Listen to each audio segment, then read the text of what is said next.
परस्पर दो चकोर दो चंदा, दोनों एक दूसरे के चकोर भी हैं, एक दूसरे के चंद्र भी हैं। जब किशोरी जी श्याम जी का दर्शन करती हैं तो भगवान के मुख चंद्र के समान और किशोरी जी के नयन चकोर के जैसे हो जाते हैं। और जब श्याम जी किशोरी जी का दर्शन करते हैं तो भगवान के नयन चकोर के सदृश और किशोरी जी के मुख चंद्रमा के समान हो जाते हैं।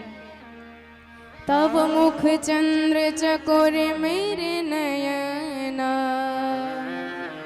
अरे बरात निश दिन मिलिवे को, मिले रहत मानो कबहू मिले ना।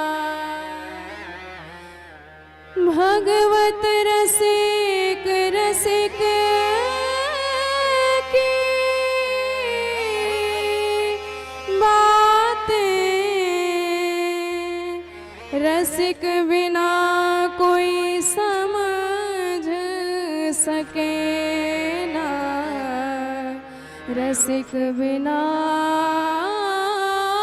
कोई समझ सके ना।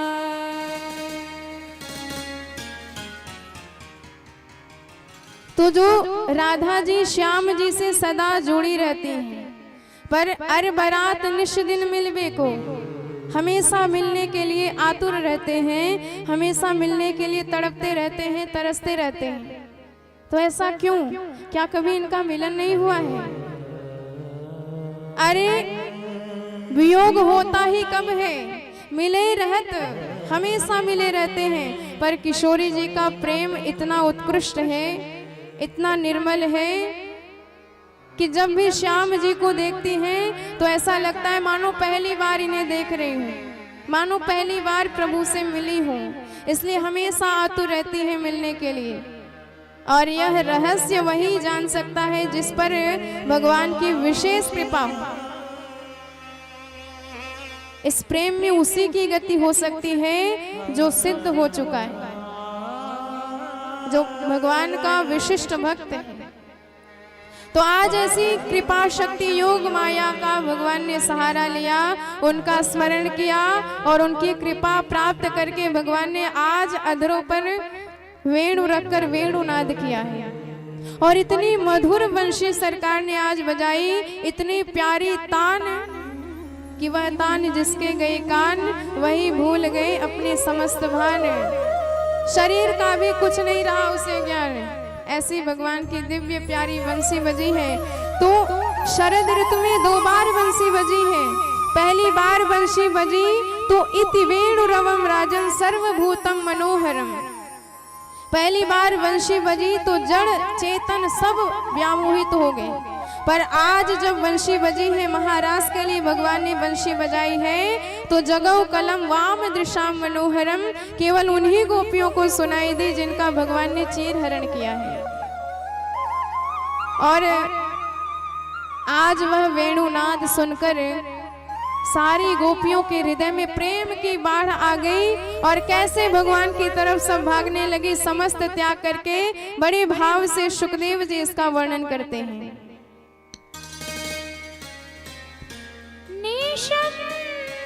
गीतम तदनंग वर्धनम, गीतम तदनंग वर्धनम, गीतम तदनंग वर्धनम, व्रज स्त्रिया कृष्ण गृहीत मानसा, व्रज स्त्रिया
बोले भक्तवत्सल भगवान की जय हो।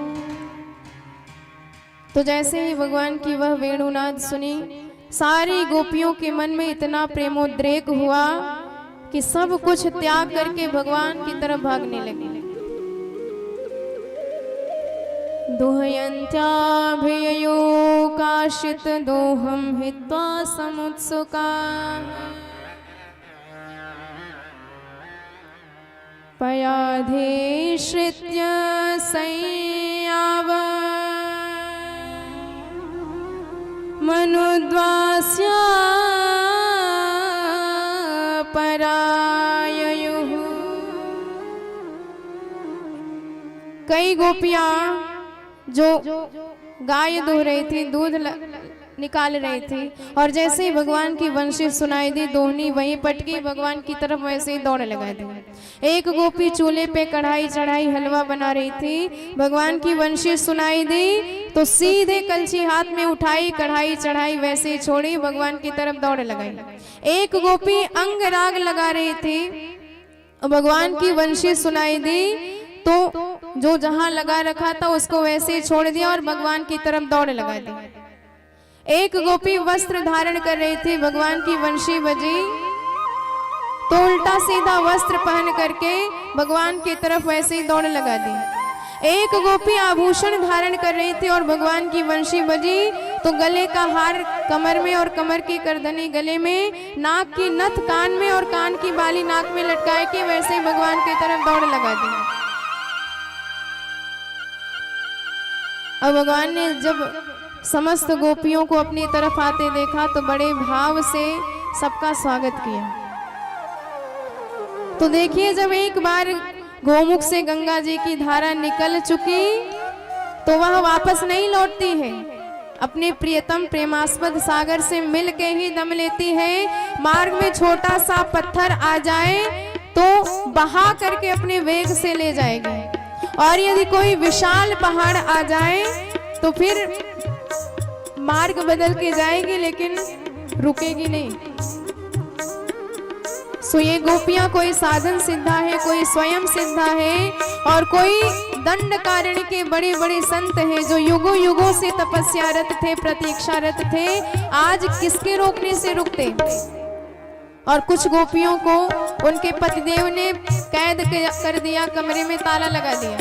अब अंतर्गृह गता कश्चिन गोप्यो लब्धा विनिर्गमा, मार्ग नहीं मिला तो बेचारी सोचने लगी कि आज सारी गोपियां भगवान का अंग संग प्राप्त करेंगी। धिक्कार है मेरे शरीर के इस बंधन को कि आज मैं शरीर के बंधन में बंध के प्रभु से मिल नहीं पा रही हूँ। तो भगवान के चरण कमलों का ध्यान करते करते तुरंत ही सूक्ष्म रूप से भगवान के पास चली गई और शरीर का त्याग कर दिया। जहुर गुणमयम देहम सद्या प्रक्षीण बंधना। बोल भक्तवत्सल भगवान की जय हो। और भगवान ने जब सारी गोपियों को देखा तो बड़े भाव से हाथ जोड़कर सबका स्वागत किया, सबका सम्मान किया। स्वागतम वो महाभाग है,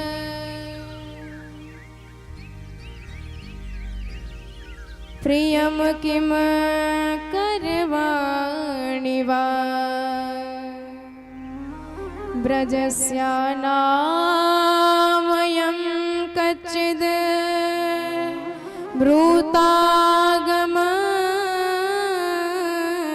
कारणम्।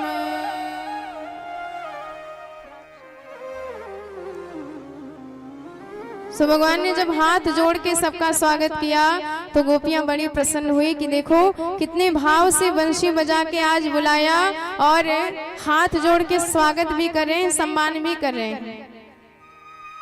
पर जब दूसरी तरफ भगवान ने प्रश्न किया, गोपियों आई तो सही पर क्यों आई, तुम्हारा स्वागत है, आने का कारण बताओ। अब बताओ, यदि मान लीजिए आपने किसी पंडित जी को जाके न्योता दिया कि पंडित जी कल ठीक 12 बजे हमारे यहाँ आपका निमंत्रण है, और पंडित जी पंडिताइन को समझा दिए हमारा भोजन मत बनाना, हमारा निमंत्रण है। और जब वह समय आया तो पंडित जी तैयार होके सीधे घर पे पहुंच गए। और जब घर पे पहुंचे आपने पंडित जी को देखा, प्रणाम किया और प्रश्न किया, कहो पंडित जी कैसे दर्शन दिए। अब बताइए, पंडित जी के चेहरे पे तो 12 बज जाएंगे। इन्होंने निमंत्रण दिया, न्योता दिया और आ गए तो पूछ रहे हैं क्यों आए, कैसे आए। सो गोपियां भी हैरान हैं कि भगवान ने बंशी बजाई और बुलाया और देखो प्रश्न कर रहे हैं कि क्यों आई। अब हम इन्हें क्या बताएं कि क्यों आई। भगवान जाते हैं, गोपियां हमसे अनन्य प्रेम करती हैं, बड़ा प्रेम करती हैं।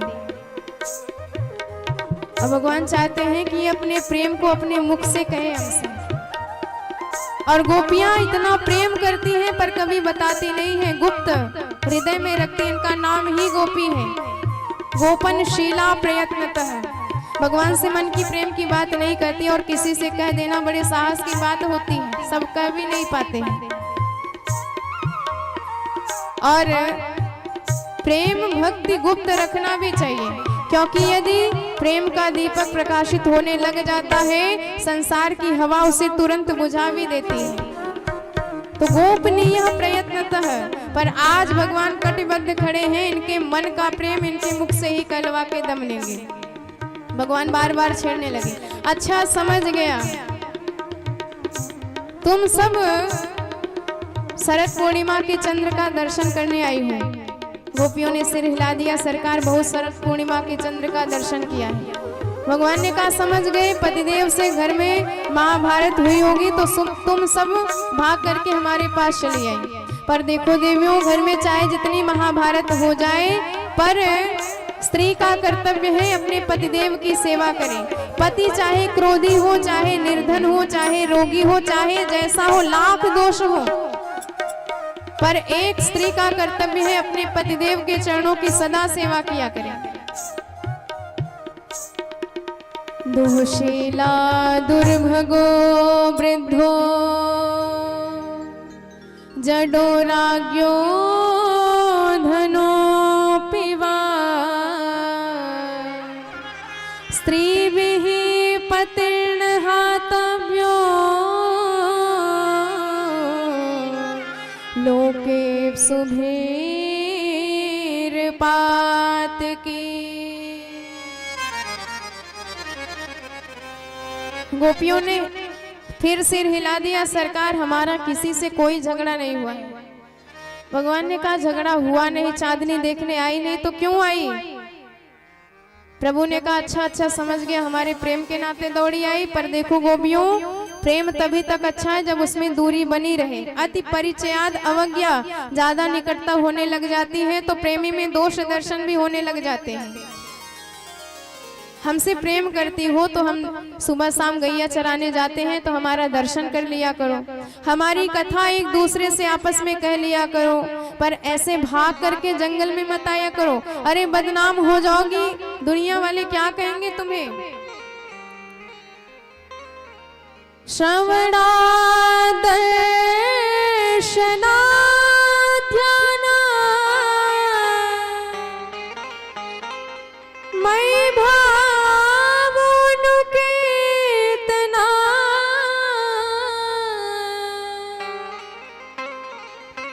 न तथा सन्निकर्षण प्रत्यात ततो गृहान् प्रत्यात ततो गृहान्।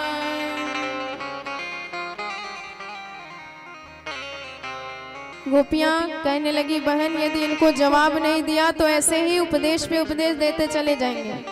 अरे इनको बताना तो आवश्यक है, बताना तो पड़ेगा, नहीं तो समझेंगे ही नहीं। भगवान ने 10 श्लोकों में पूछा गोपियों से कि क्यों आई, और गोपियां 11 श्लोकों में उत्तर देती है यूं आई, और भगवान की बोलती बंद कर देती है। इसे प्रणय गीत कहा जाता है, जिसमें गोपियां अपने मन के भाव सरकार के चरणों में निवेदित करती हैं। बड़े भाव से गोपियां कहती हैं सरकार हम तो आपके प्रेम के नाते अपना सर्वस्व त्याग करके दौड़ी चली आई है। मैवं विभोर्हति भवान् गदि तुम ऋषन से संत्यज्य सर्व विषया स्तव पाद मूलम।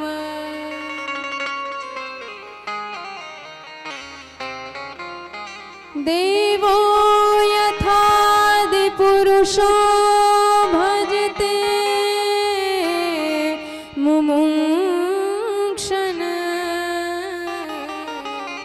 भक्ता भजस्व दुर्वग्रह मां त्यजास्मात्। गोपियां कहती हैं, हे प्यारे हमारा इस तरह परित्याग मत करिए। अरे आपके लिए हम अपने पूरे स्वजन को, अपनी पूरी संपत्ति को, पूरे मोह माया का त्याग करके आए हैं। हमें ये भी पता नहीं है कि घर वापस लौटने के बाद हमारे पति, पुत्र, पिता हमें घर में घुसने भी देंगे कि नहीं।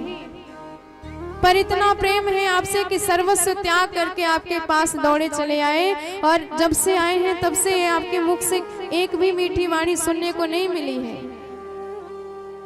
जब से आई हैं तब से भाग जाओ, चले जाओ, केवल यही शब्द सुनाई दे रहा है आपके मुख से। अरे मधुराधिपते रखिलम मधुरम, क्या हमारा आना आपको इतना बुरा लगा? हमारी शक्ल इतनी बुरी है, जब से आई है चली जाओ कह रहे हो। माधुर्य की मूर्ति हो, कुछ तो मीठी वाणी बोलो। ये कड़वे करेले जैसी कटु वचन क्यों निकल रहे हैं आपके मुखारबिंद से? अच्छा ठीक है, हमारा आना आपको स्वीकार नहीं, कोई बात नहीं, पर सरकार हमारा मन हमें वापस कर दो। जो वंशी बजा के आपने मन चुरा लिया है वह मन हमें वापस कर दो, हम लौट जाएंगे। चित्तम सुखेन भवता परितम गृहेषु यन्निर्विशुत्युत्पकरावपि ग्रेय कृत्ये पादौ पदं न चलतांस्तव पादमूलम्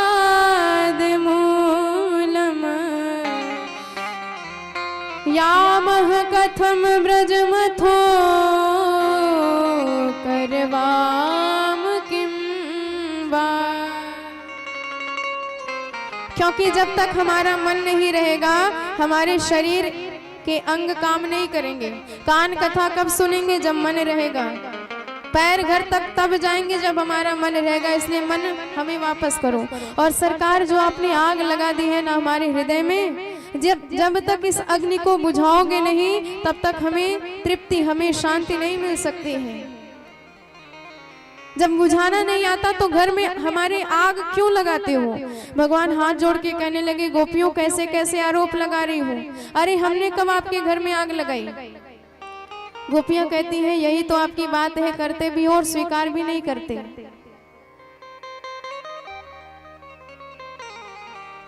कोई भी जीव ऐसा नहीं है जगत में जिसके हृदय में अग्नि ना हो। हर जीव के हृदय में अग्नि रहती है, काम की अग्नि, पर वह हमेशा दबी रहती है। जैसे प्रायः पुराने जमाने में माताएं हमेशा माचिस का प्रयोग नहीं करती थी।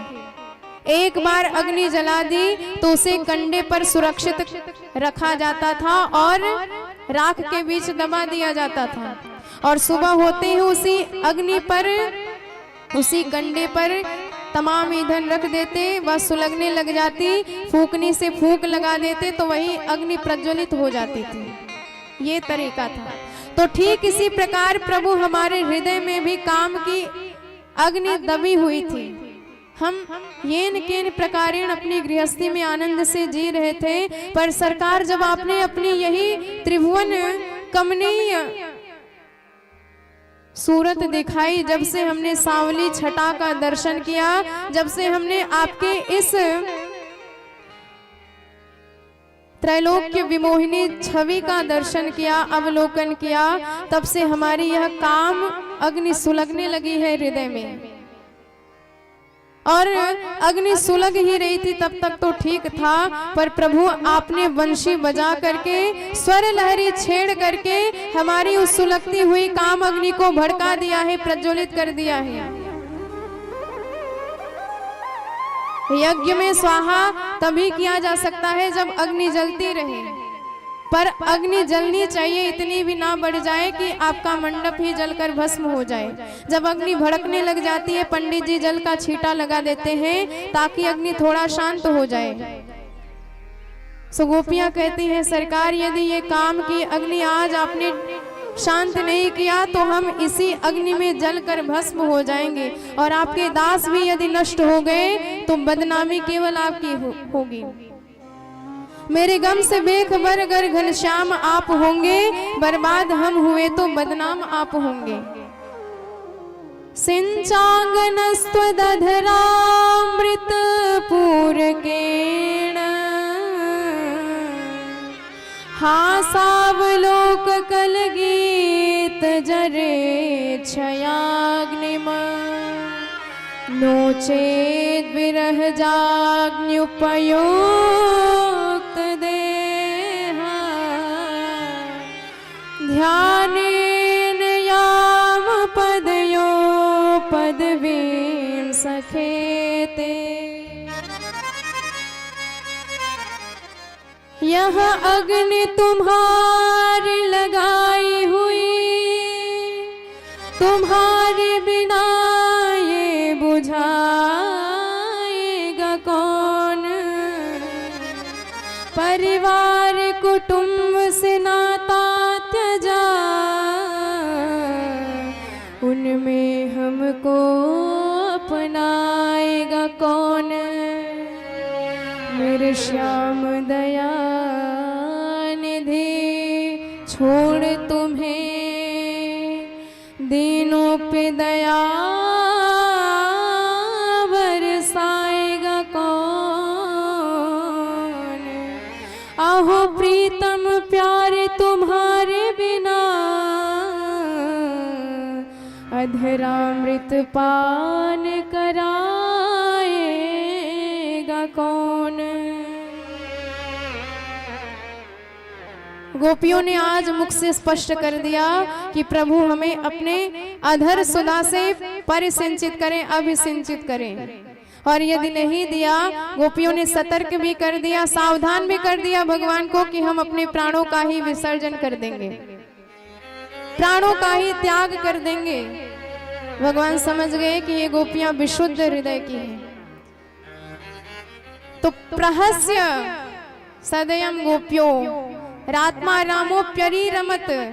आज हमारे सरकार खुल करके हंसते हैं, और भगवान की वह हंसी देखकर गोपियां समझ गई कि भगवान केवल परीक्षा ले रहे थे। आज भगवान की हंसी देखकर गोपियों के प्राण में प्राण आ गए, मानो सरकार ने उनके उस प्रणय निवेदन को स्वीकार कर लिया है। आत्मा रामोप्यरी रमत, भगवान सारी गोपियों के साथ विहरण करने लगे, पर गोपियों के मन में जरा सा मान हो गया कि देखो देखो, त्रिभुवन को अपने इशारे पर नचाने वाला भगवान आज कैसे हमारे भ्रिकुट के इशारों पर थिरक रहा है।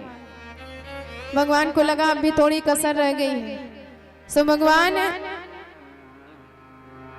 अंतरहिते भगवती सहसैव ब्रजांगना अंतरहित हो गए, एक माननीय गोपी को साथ में लेके, और वह गोपी कोई और नहीं, साक्षात किशोरी जी है। और जैसे ही भगवान गोपियों के झुंड के बीच से गायब हुए, गोपियों को लगा मानो हमारे प्राण हमसे छिन गए हो। जैसे एक मछली को जल से बाहर निकाल के रख दो, तड़पने लग जाती है, छटपटाने लग जाती है। आज प्राण प्रियतम गोविंद गायब हुए उनके बीच से, तो मानो प्राण ही छिन गए हो। इतना कष्ट हुआ गोपियों को। आज बोध ही नहीं, ज्ञान ही नहीं, किससे क्या बात कर रही हैं। कभी वृक्षों से भगवान का पता पूछती हैं कि हे भैया बरगद, आप ही बता दो मेरे श्याम किधर चले गए। कभी पीपल से पूछती हैं, पर वृक्षों से क्या जवाब मिलता। गोपियां कहती हैं, बहन ये नहीं बताने वाले, ये पुरुष जाति के हैं ना, स्त्री जाति के हृदय में कैसी व्यथा होती है, कैसी पीड़ा होती है, ये कभी नहीं समझ सकते। छोड़ो इनसे पूछना। तुलसी जी का बिरवा दिखाई देता है तो उससे ही प्रश्न करने लग जाते हैं।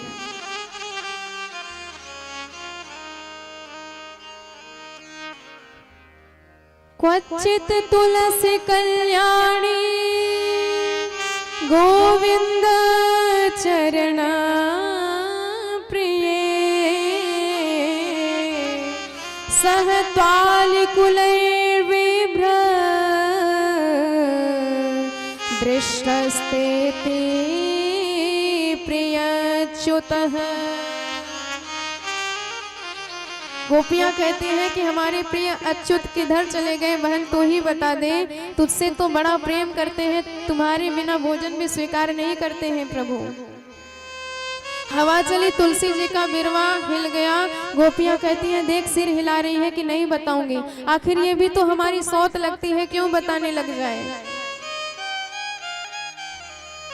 कभी पृथ्वी से पूछने लग जाती हैं, जरा सी हरियाली देखती हैं, पृथ्वी से कहती हैं बहन पृथ्वी तूने साक्षात भगवान का स्पर्श किया होगा तभी तू इतनी रोमांच कंटकित है।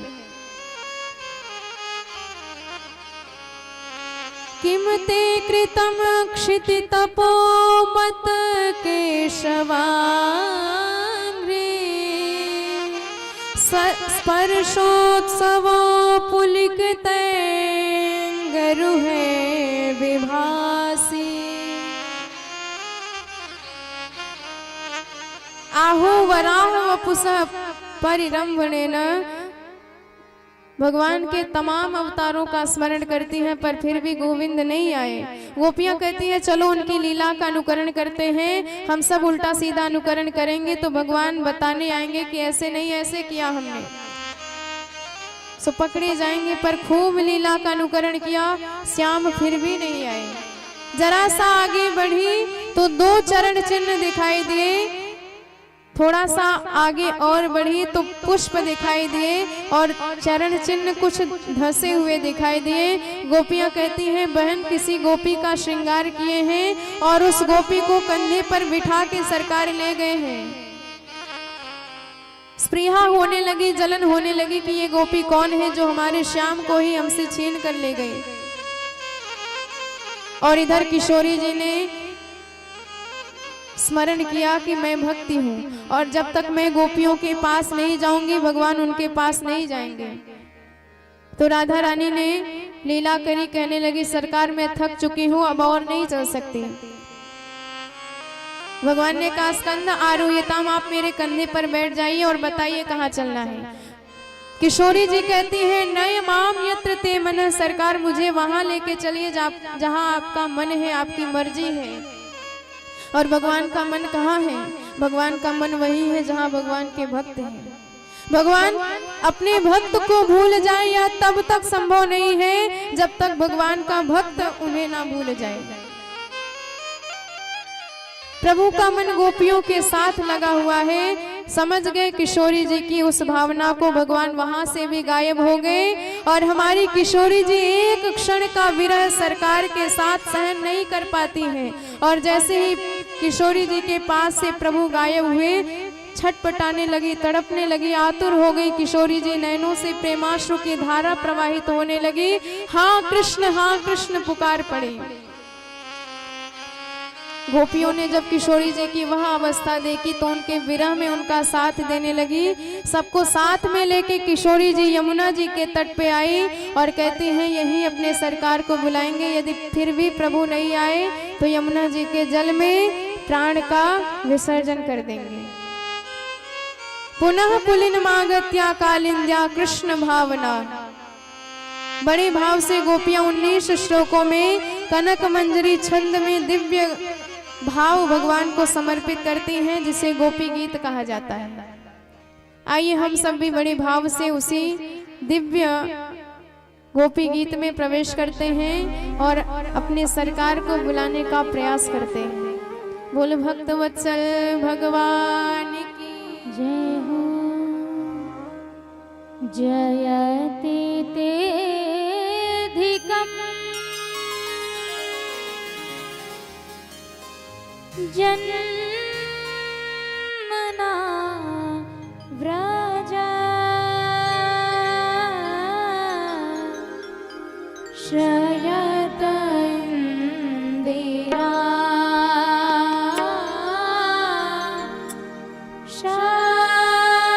शाश्वत रहे। जयति तेऽधिकम् जन्मना व्रजा श्रयत इन्दिरा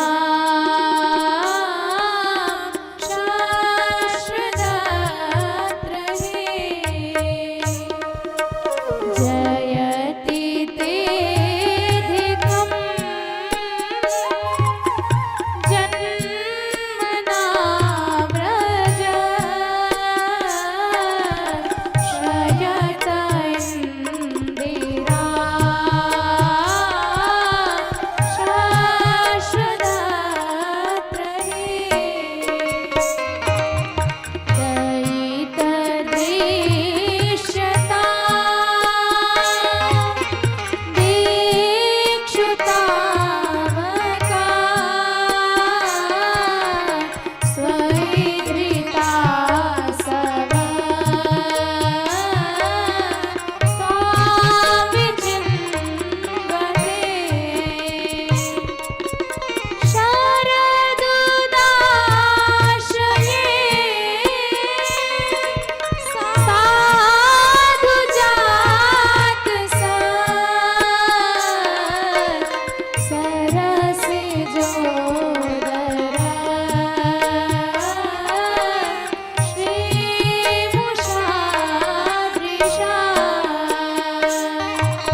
यत्ते सुजात चरणाम्बु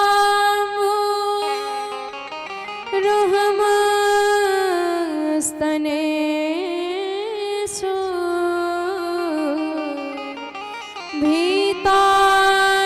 भीताशनैः प्रियदधे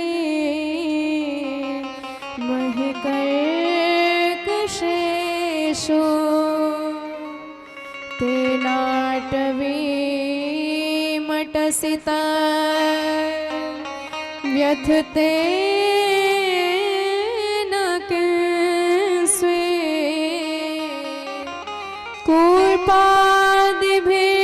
कूर्पादिभिर्भ्रमति देर्भवदा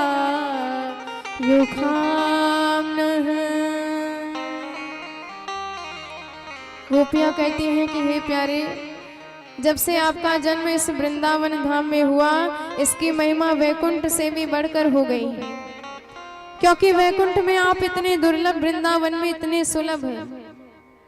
दैत दृश्यताम दीक्षुतावकास्त्वयि धृता सव स्वाम विचिन्वते। अरे नित्य आपका चिंतन करती रहती है, नित्य आपका स्मरण करती रहती हैं, आपका ध्यान करती हैं, आपके भक्त होके, जन्म जन्म के आपकी दासी होके आज हम वन वन मार्ग मार्ग भटक रहे हैं। क्या ये आपके अनुकूल है? बड़ी बड़ी प्रतिज्ञा करते हो कि एक बार मेरे बन जाओ, मेरी शरण में आ जाओ, सारे कष्टों से बचा दूंगा। पर सरकार, हम तो आपकी होकर भी आज भटक रहे हैं, कष्ट ही प्राप्त कर रहे हैं, दुख ही प्राप्त कर रहे हैं। नैनों के कटार से घायल करते हो और वियोग विरह की अग्नि से जलाते हो, हमारा वध करते हो। अस्त्र से मारना ही कोई मारना नहीं होता है, आपने तो प्रेम के द्वारा हमारा वध कर दिया है। नेह किम वधः, प्रेम से भी किसी का वध किया जाता है। अरे अपने हाथ से कोई विषैला वृक्ष भी लगाता है तो उस वृक्ष पर भी कुल्हाड़ी नहीं चलाता है। इतना मोह, इतना प्रेम तो अवश्य होता है। पर आपके द्वारा रक्षित कितने असुरों से आपने हमारी रक्षा करी, बड़े बड़े असुरों से रक्षा करके आज अपने विरहासुर के द्वारा हमारा वध कर रहे हो। जैसे शरद काल में कमल विकसित होता है, ऐसे आपका भी वह मुख कमल के समान ही था, जिसमें मिलन की भावनाएं भरी हुई थी। और हम उस मुख को देखकर सारे दुनिया का परित्याग करके आज आपकी शरण में आ गए। तो बिना मिले आप ऐसे ही हमें तड़पता हुआ, छटपटाता हुआ छोड़कर चले गए। यह आपके स्वभाव के अनुकूल लगता है सरकार? मुझे नहीं लगता आप यशोदा मैया के बेटा हो, क्योंकि यशोदा मैया कितनी करुणामयी, कितनी दयामयी, कितनी स्नेहमयी, कितनी वात्सल्यमयी है। और उन यशोदा मैया के आप जैसे निष्ठुर बेटा न खलु गोपिका नंदनो भवान अखिल देहि नाम अंतरात्मदृक्।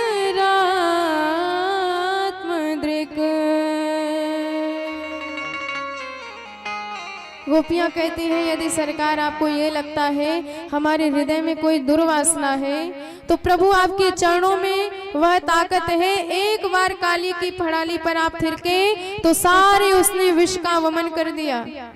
तो आप वह चरण कमल हमारे हृदय पर भी रख के देख लीजिए, सारे विषय, सारी दुर्वासनाएं अपने आप ही दूर हो जाएंगी। फणी फणार्पितम्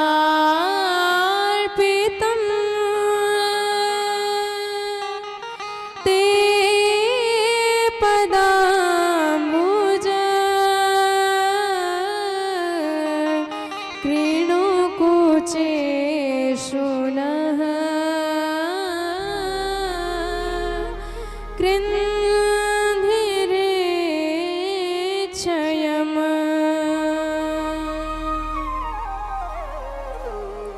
गोपियाँ कहती हैं, सरकार हम मरना भी चाहे आपके विरह में तो मर ही नहीं सकते, क्योंकि जो आपके कथामृत का पान कर चुके हैं, यह कथामृत हमें मरने ही नहीं देगी। ये नयन प्राण निकलने ही नहीं देंगे। इन नयनों को लालसा है आपके दर्शनों की। ये भले ही तमाम प्रकार के कष्ट हमसे सहवाएंगे, पर प्राण नहीं निकलने देंगे, क्योंकि प्राणाधार का दर्शन जो करना है। नाम पाहरु दिवसन से ध्यान तुम्हार कपाट, लोचन निज पद जंत्रित प्राण जाय कहीं बाट।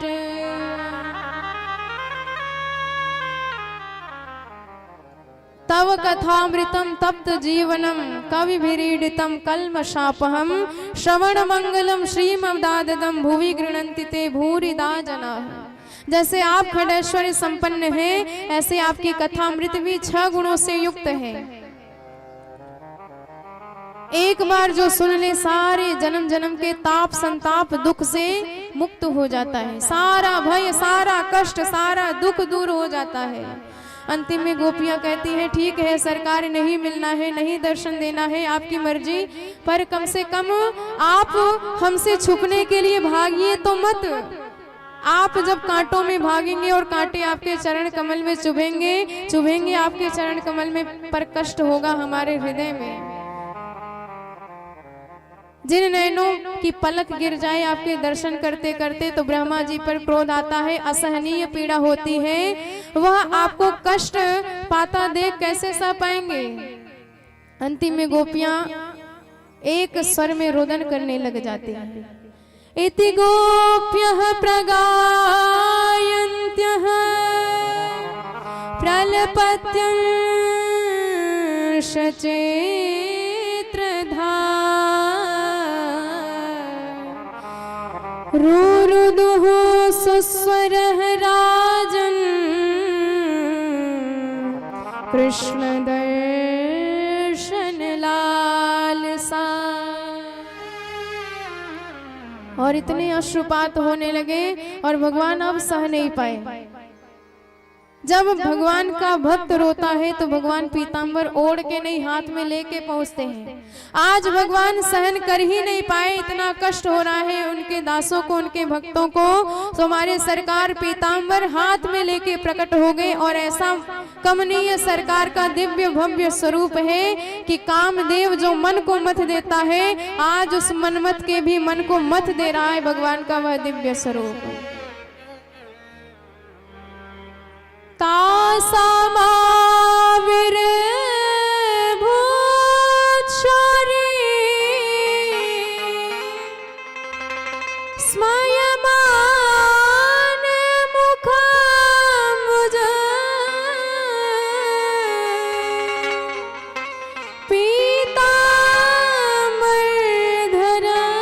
पीताम्बरधरस्त्रग्वी साक्षात् मन्मथ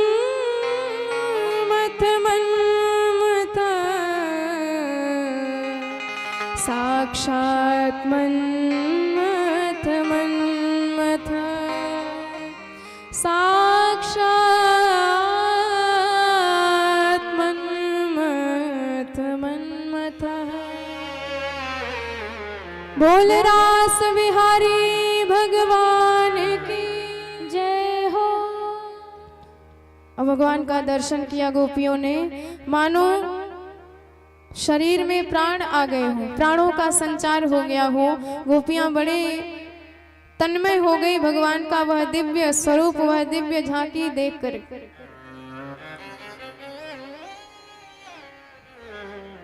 तो देखिए सुखदेव जी ने यहाँ गजब की बात लिखी है, तासाम आविर्भूत छौरी, मानो भगवान कहीं गए नहीं थे, उन्हीं गोपियों के बीच में छोरी बन के विराजमान हो गए थे, परीक्षा ले रहे थे। और जब परीक्षा में गोपियां पास हो गई तो भगवान मानो प्रकट हो गए अपने रूप में। अथवा तासाम आविर्भूत शौरी, मानो भगवान गोपियों से हाथ जोड़ के क्षमा मांगते हैं आजकल की भाषा में कि भाई गोपियों, हमने तुम्हें बहुत परेशान किया, बहुत तड़पाया, इसलिए तासाम आविर्भूत, प्रकट होते ही भगवान कहते हैं सॉरी। तो इस तरह भगवान का भाव देखकर सारी गोपियां परम गदगद हो गई। एक गोपी तो तिरछी नजर से भगवान को देख रही। क्यों? शिकायत तो काफी है, उलाहने खूब है, ताने खूब है, पर जरा सा ताना दे दिया तो न जाने कौन सी बात बुरी लग जाए और ये भग जाए, इसलिए कहना बहुत कुछ चाह रही है पर कहती नहीं है, इसलिए भ्रिकुटी ताने बैठी है। गोपियां कहती है सरकार, 3 प्रकार के लोग इस दुनिया में देखे जाते हैं। पहले जो प्रेम के बदले प्रेम करें, और दूसरे हम तो प्रेम कर रहे हैं तुम करो या ना करो, और तीसरे जो किसी से प्रेम करना जानते नहीं। ये 4 प्रकार के कहे गए हैं। आप्त कामः आत्मरामः अकृतज्ञ कुरुद्रः। तो तो आप्त काम की सारी इच्छाएं पूर्ण हो चुकी हैं और आत्माराम तो अपने शरीर से ही प्रेम नहीं करते और अकृतज्ञ किसी से प्रेम करने लायक ही नहीं है और गुरुद्रोही जो अपने से प्रेम करने वाले को ही लूटने में कसर ना छोड़े। गोपियां कहती हैं सरकार ये चौथे नंबर में आप ही नजर आ रहे हो। भगवान कहते हैं अरे गोपियों तुम्हारे विरह में हम भी कम नहीं तड़पे। गोपियां कहती हैं बचपन से नंबर 1 के महा झूठा हो, बात बनाने को रहने दीजिए। भगवान कहते हैं जब तक विप्रलंब ना हो तब तक संयोग पुष्ट ही नहीं होता है, जब तक धूप ना लगी हो तब तक छत्र छाया का महत्व तो नहीं समझ में आता, जब तक प्यास ना लगी हो तब तक जल का महत्व तो नहीं समझ में आता और जब तक विरह की अग्नि विरह की तपन हृदय में ना जली हो तब तक मिलन का क्या सुख है समझ में नहीं आता। आज भगवान जितनी गोपियां उतने रूप में प्रकट हो गए और एक एक गौरी गोपी यों के साथ श्याम सरकार विराजमान है। जैसे नीले नीले आकाश में बिजली चमक पड़ती है ऐसे श्याम सुंदर सरकार के साथ में एक एक गोपियां चमक रही हैं, दमक रही हैं। सारा समाज, सारी दुनिया, सारा ब्रह्मांड उस महाराज का आनंद ले रहा है। हमारे भोलेनाथ भी पहुंच गए। पादन्यासर भुज विदुति भी सस्मितर ध्रुव विलासर भज्जन मध्यशल कुछ पटय कुंडलैर गंडलोलय। सुखदेव जी तो अपने शब्द छटा में ही नृत्य करने लगे। भोलेनाथ आए, गोपियों ने टोक दिया महाराज निकलो बाहर, पुरुष प्रवेश वर्जित। भगवान कहते हैं हम भी ठुमका लगाना जानते हैं, कम से कम एक मौका तो दो। गोपियां कहती हैं दाढ़ी मूछ वाले बाबाओं का कोई काम नहीं, निकलो बाहर। रहा नहीं गया, भोलेनाथ से यमुना जी में डुबकी लगाए और लहंगा फरिया ओढ़े, 1.5 हाथ का घूंघट डाले, गोपी बन के आ गए। भगवान ने पहचान लिया, खूब हाथ जोड़ के स्वागत किया। बोलो गोपेश्वर नाथ की जय हो। आइए हम सब भी बड़े भाव से उसी महाराज में मन को समर्पित करें, तत्पश्चात कथा में प्रवेश करेंगे। बोल रास बिहारी भगवान की जय हो। पायल की झनकार है रही, पायल की झनकार, पायल की झनकार है रही, पायल की झनकार है सुरासुर चो वृंदावन है रही, पायल की झनकार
च विष्णुः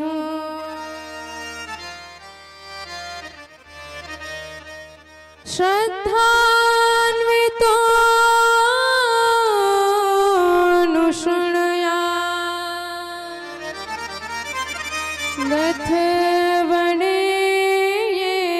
रथवणेयेद्यः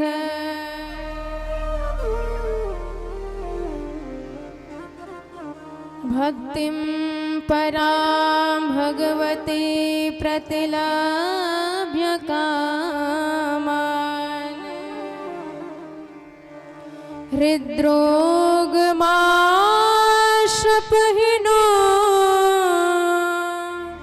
त्यचिरेण धीरा। तो जो भी इस महाराज का स्मरण करता है, श्रवण करता है, उसके जीवन में हृदय में जितने भी काम विकार हैं सब नष्ट हो जाते हैं। और लगातार 6 महीने तक यह महाराज चलता रहा और भगवान उन्हीं गोपियों का वेश बना के उनके घर जाके उनके सारे अधूरे कार्य पूरे कर रहे हैं। भगवान अंबिका वन में गए नंद बाबा इत्यादि ग्वाल बालों के साथ। एक सर्प ने नंद बाबा के पैर पकड़ लिए। ब्रजवासियों ने जलती हुई लकड़ी से सर्प को दूर करने का प्रयास किया, पर सर्प पैर पकड़ लिया है, छोड़ता ही नहीं है।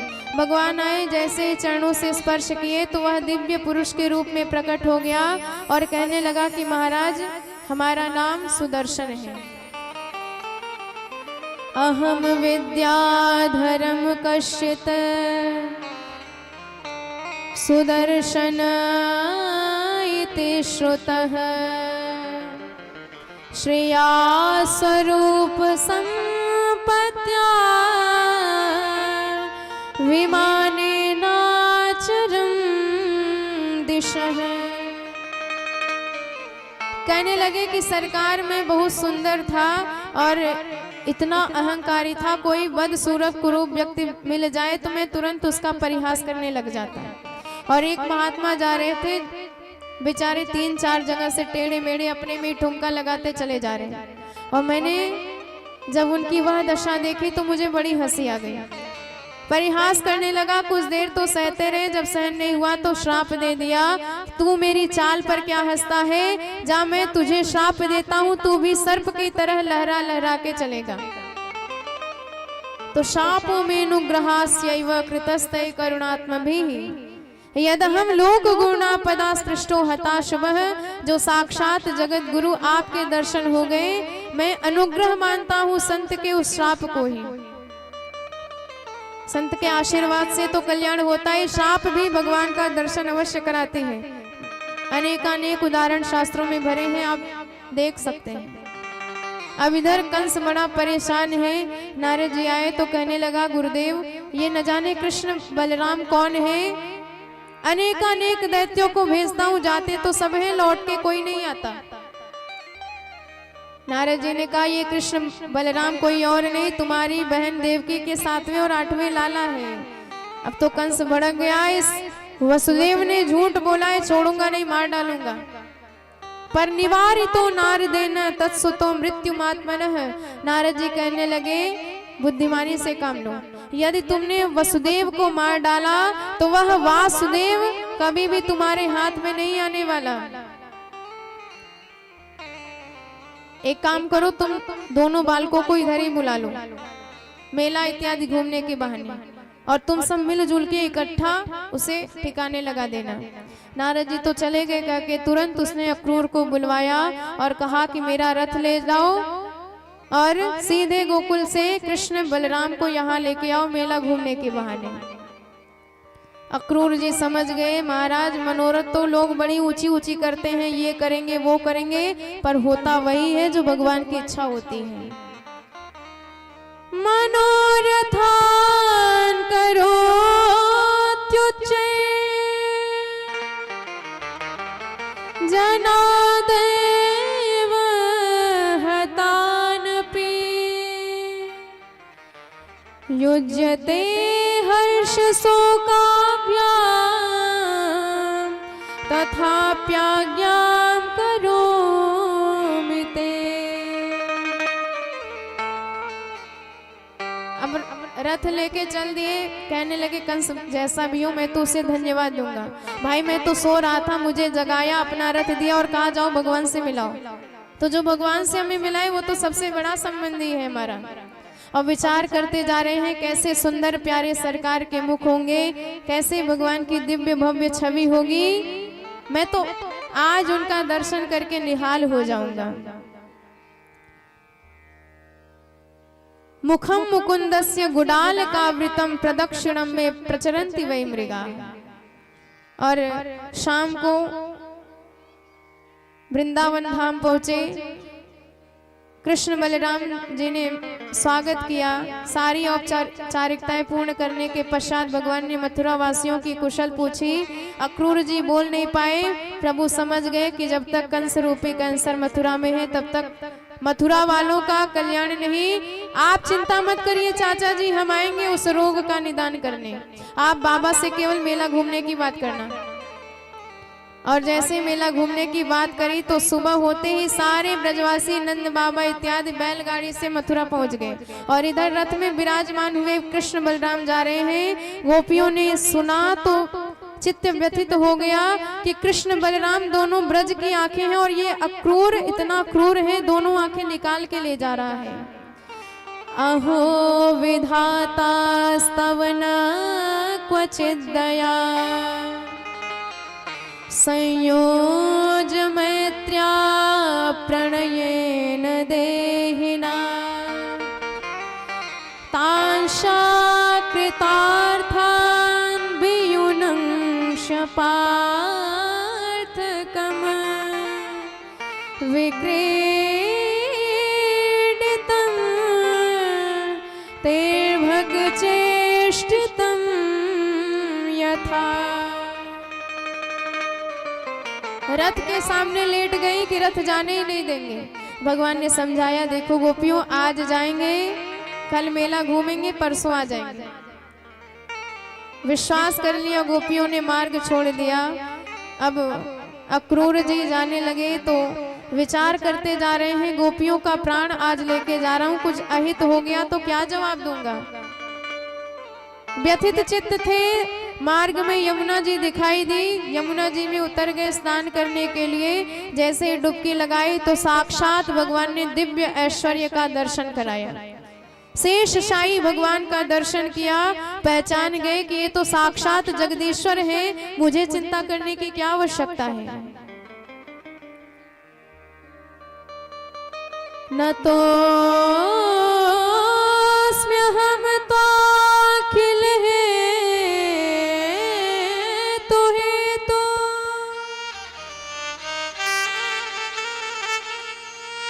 विश्वात्मनायत्र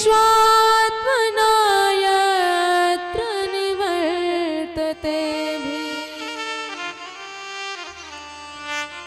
यन्नाभिजाता दरविंद कोशा ब्रह्मा विरासेत यत एष लोकः। और जैसे ही मथुरा में आए, पिताजी से आज्ञा लिए भगवान की अभी एक प्रहर बाकी है, थोड़ा सा मेला घूम लेता हूँ। पहले तो मना कर दिया नंद बाबा ने, मोए तो पे जरा सा भी भरोसा नहीं, यो अपनो वृंदावन धाम ना है जो मुंह उठाए के चल दियो। अरे तेरो का भरोसा कब कौन से लड़ भिड़ जावे। बलराम जी ने कहा, पिताजी आप चिंता मत करिए, मैं लाला को रात होने से पहले ही घर सकुशल लेके आऊंगा। और कृष्ण बलराम ग्वाल बाल सखाओं के साथ आज मथुरा का मेला घूमने जा रहे हैं। और जैसे ही नगर में खबर पहुंची कि बड़े बड़े असुरों का संहार करने वाले, पूतना तृणावर्त शकटासुर का संहार करने वाले कृष्ण कन्हैया आज हमारी मथुरा की गली में आए हैं, तो सब देखने के लिए प्रभु के दर्शनों को दौड़ पड़े। धाए धाम काम सब त्यागी, धाए धाम काम सब त्यागी, धाए धाम काम सब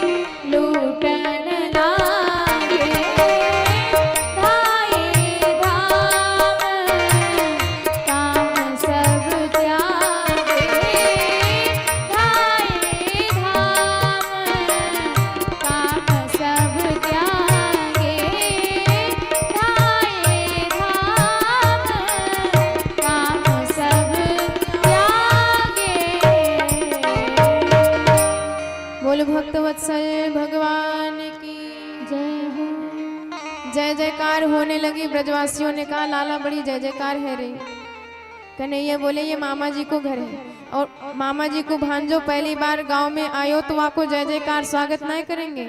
ब्रजवासी नाराज है कि लाला पहले बताते कि मामा जी के ताई जानू है। तो बढ़िया चकाचक बगलबंदी पगड़ी वगड़ी बांध के माला वाला पहनकर थापक हुआ चंदन पोत करके पक्के ब्रजवासी बन के आते। अब यहाँ कपड़न में तेरे मामा जी के सामने भिखमंगे नहीं लगेंगे। प्रभु ने कहा चिंता मत करो, व्यवस्था हम करते हैं। सामने कंस का धोबी जा रहा था मूंछों पे ताव मारते हुए। भगवान ने पीछे से बुलाया और कहा कि ये हमारे मामा जी का घर है, इसलिए जो कपड़े आप ले जा रहे हो नेक हमें भी दे दो तो पहन करके स्वागत करवा में आनंद आ जाएगा। धोबी भड़क पड़ा कि गंवार वाले कहे के ऐसे कपड़ों को तूने देखा भी है जो पहनेगा आज। क्रोध लगी भगवान को एक थप्पड़ लगाया और एक ही थप्पड़ में रजगस्य कराग्रेण शिरः कायाद पातयत, सिर धड़ से अलग।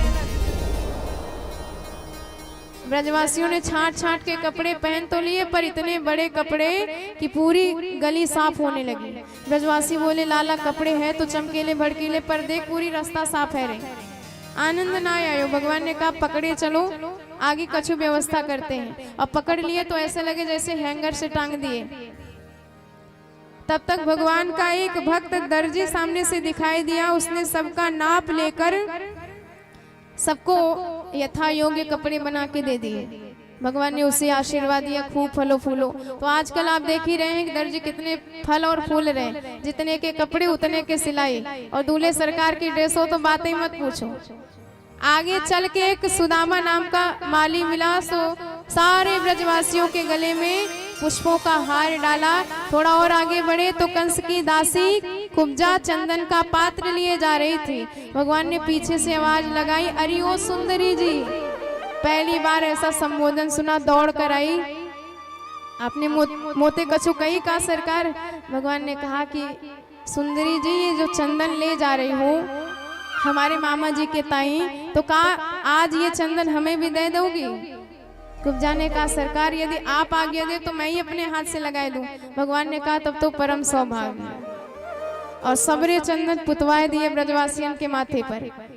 बलराम जी बोले लाला बिचारी को इतनो महंगो चंदन पुतवाए लियो माथे पर, लियो दियो कछु नहीं। अरे दरबार में जाती तो कितने इनाम पाती। भगवान ने कहा कि आज इसको ऐसी चीज देंगे जो काऊ ने ना दी होगी। प्रभु वाके पास गए, वाके चरण को अपने श्री चरण के अंगूठे से दबाए और वाकी ठोड़ी पे जैसे हाथ लगाए ब्रजवासी मुंह फेर के बोले लाला कछु है जाए, तेरी जोड़ी तो जम गई। तू भी त्रिभंग और जे भी त्रिभंगा ही देख रहे। बलराम जी बोले काना संभाल के अपनो वृंदावन धाम नाए। प्रभु बोले मुझे सब खबर है।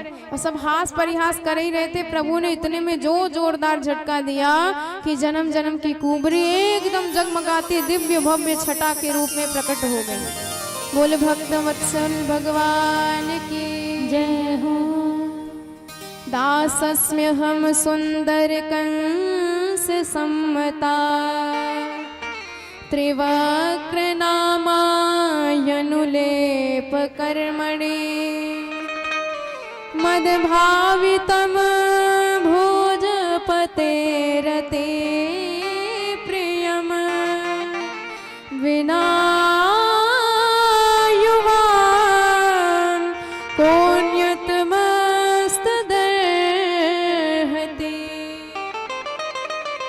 मुकुंद स्पर्शना सद्य बभूव प्रमदोत्तमा। जरा सा और आगे बढ़े तो कंस का धनुष दिखाई दिया। प्रभु ने दाऊ जी से पूछा, दाऊ जी मामा जी का धनुष है, आज्ञा करो तो नेक छू के देख ले। दाऊ जी ने कहा काना छूने की बात छोड़, तू तो उठाए के देख ले। अरे अपने मामा जी का धनुष है। और प्रभु ने जैसे ही धनुष उठाया प्रत्यंचा चढ़ाई कि करेण सलील मुद्रितम सज्जम च कृत्वा निमिषेण पश्यताम। वह धनुष दो टुकड़े में बट गया, भयंकर ध्वनि हुई। कंस गिरते गिरते बचा, समझ गया ये धनुष जब हमें मिला था तो कहा गया था धनुष को कोई तोड़ नहीं सकता और जो तोड़ दे वो तुम्हें छोड़ नहीं सकता। कंस को पता चल गया कि हमारी भी गारंटी खत्म। भगवान उस रात्रि को वापस आए और जैसे सुबह भई तो सारे ग्वाल बाल सखाओं के साथ बलभद्र जी के साथ रंगमंच की तरफ, अखाड़े की तरफ बढ़े। और जहां द्वार पर ही कुवलिया पीठ नाम का विशाल हाथी था, जैसे भगवान की तरफ बढ़ा, भगवान ने दोनों दांत निकालिए और उसी दांत से पीट पीट के उसका भी उद्धार कर दिया। रंगमंच पे आए तो अनेकानेक वीर भगवान से लड़ने को आए। चाणूर आया, भगवान ने एक चाटा लगाया, एक चाटे में ही चारों खाने चित्त चाणूर गिरा और चकनाचूर हो गया। बोले चाणूर मर्दन भगवान की जय। मुष्टिकासुर आया तो बलराम जी ने उसे भी ठिकाने लगा दिया।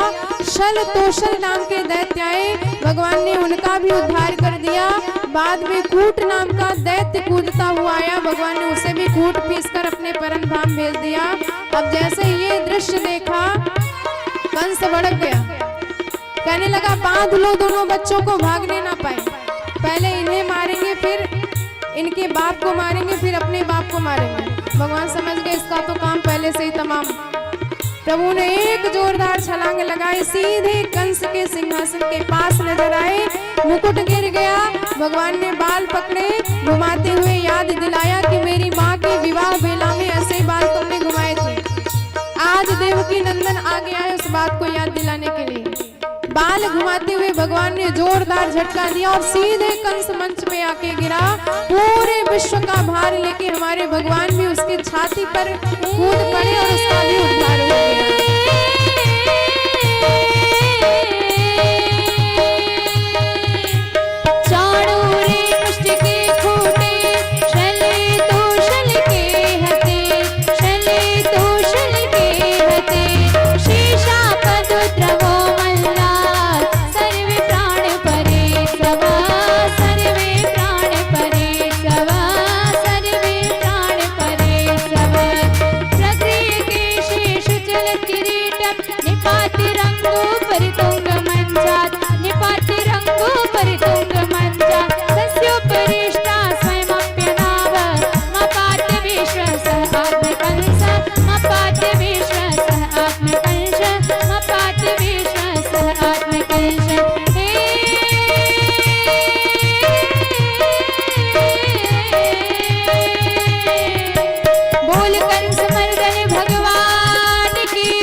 तो इस तरह भगवान ने कंस का भी उद्धार कर दिया और देवकी वसुदेव को बंधन से मुक्त किया।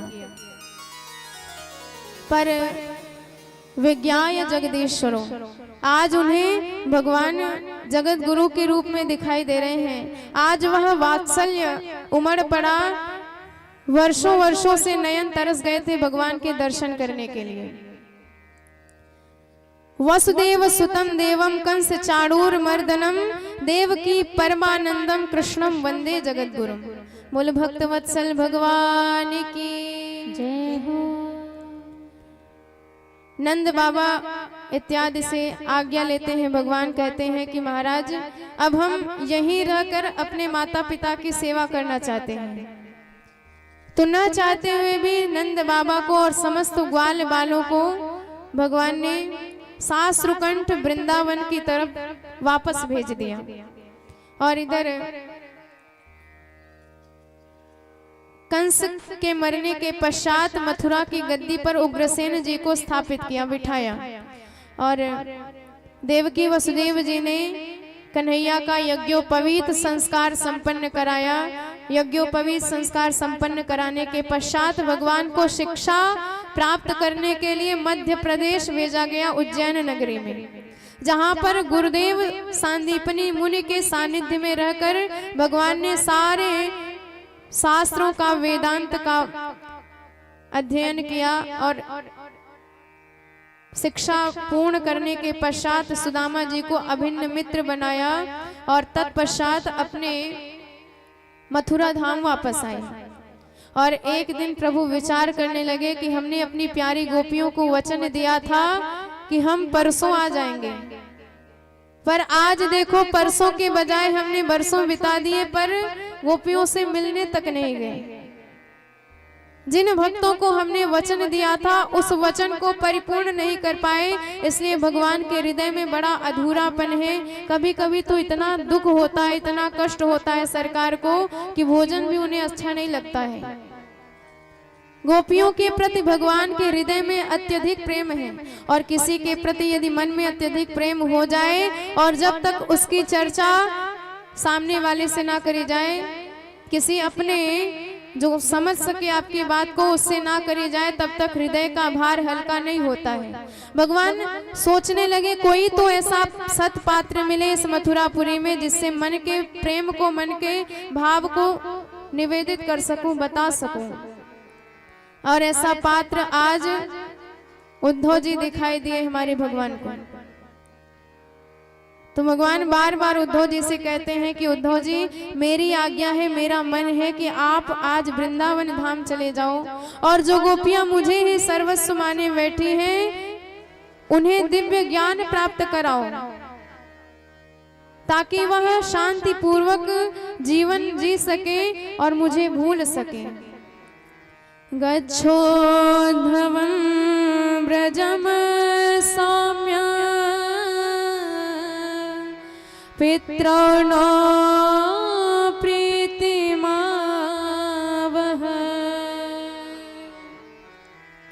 गोपीनां मद्वियोगाधिम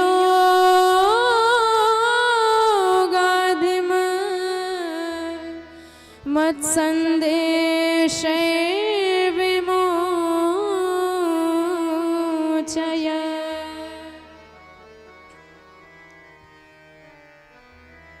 प्रभु कहते हैं कि उद्धव जी मुझे तो ये भी नहीं पता, मुझे तो यह भी संदेह होता है कि वह गोपियां जीवित भी होंगी कि नहीं, और यदि जीवित भी होंगी तो केवल एक ही आशा से जीवित होंगी कि कन्हैया ने वचन दिया है, वादा किया है कि परसों आएंगे, और हो सकता है यही वचन उनके प्राणों की रक्षा कर रहा हो। धारयन्त्यति कृष्णेण प्रायः प्राणान् कथञ्चन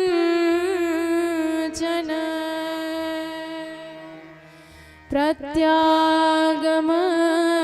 संदेशे बलव्यो मे मदात्मिका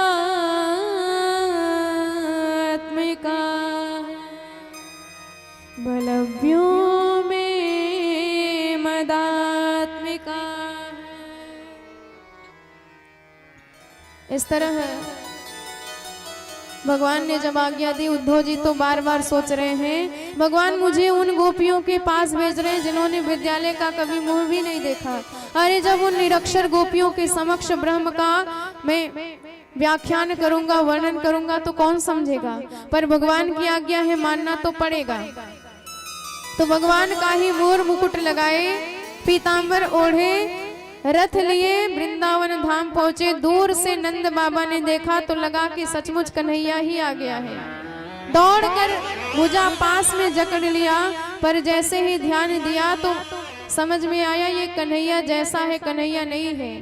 पर ठीक है, इतने वर्षों बाद अपना बेटा ना आ पाए, बेटे का कोई मित्र ही आ जाए तो उतना ही आनंद मिलता है। सारी औपचारिकताएं पूर्ण करने के बाद नंद बाबा अब उद्धव जी से कन्हैया की खबर पूछते हैं। एक एक पल की खबर जानने के लिए लालायित हैं, कान तरस रहे हैं, पर जानते हैं जरा सा भी स्मरण करूंगा तो फिर भाव में बह जाऊंगा। कहते हैं कि उस कन्हैया को कभी हम ब्रजवासियों की याद भी आती है, अपनी मैया की याद आती है, अपनी गैया की। गोपान व्रजम चात्मनातम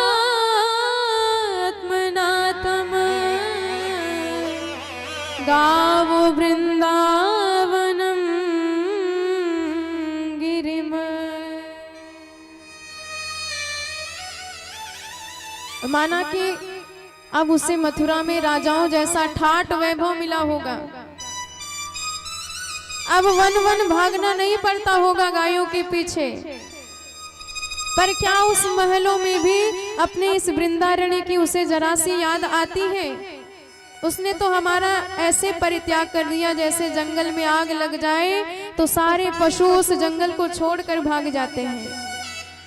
बड़े बड़े असुरों के द्वारा हमारी रक्षा करी, पर आज अपनी ही विरहाग्नि में हमें जलाकर भस्म कर दे रहा है।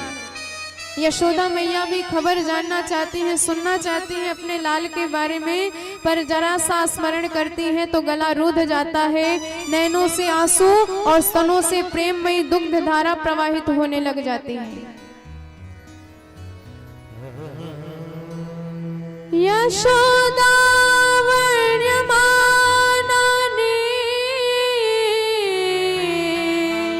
पुत्रस्य चरितानि च शृण्वन्त श्रोण्यवास्त्राक्षे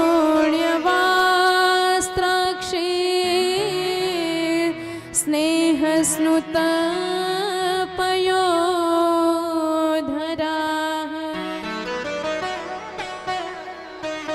और उद्धव जी ने ऐसी प्रेममय स्थिति देखी तो कुछ समझ में ही नहीं आया कि उपदेश कहाँ से प्रारंभ करूं। हाय यशोदा प्रेम तेरो वर्णत नहीं बने बखानी, आँखों से आंचल से तेरे दूध बहे और बहे नयन से पानी। मैया मैया जो कहता था छोड़ गया कैसे तुमको, जबकि बंधन में बांध रखा था तोड़ गया कैसे उनको। मत रोना माँ कपटी है छलिया की यही निशानी, आंचल से तेरे दूध बहे और बहे नयन से पानी।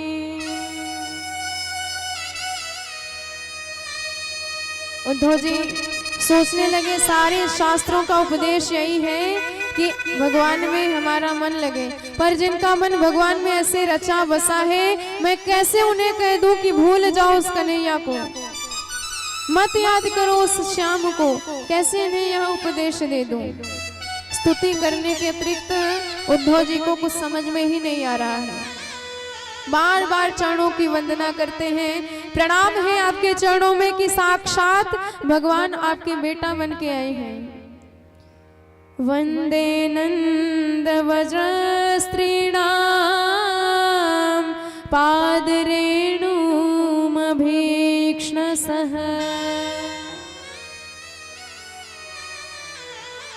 यासां हरिकथा गीतम् पुनाति भुवनत्रयम्।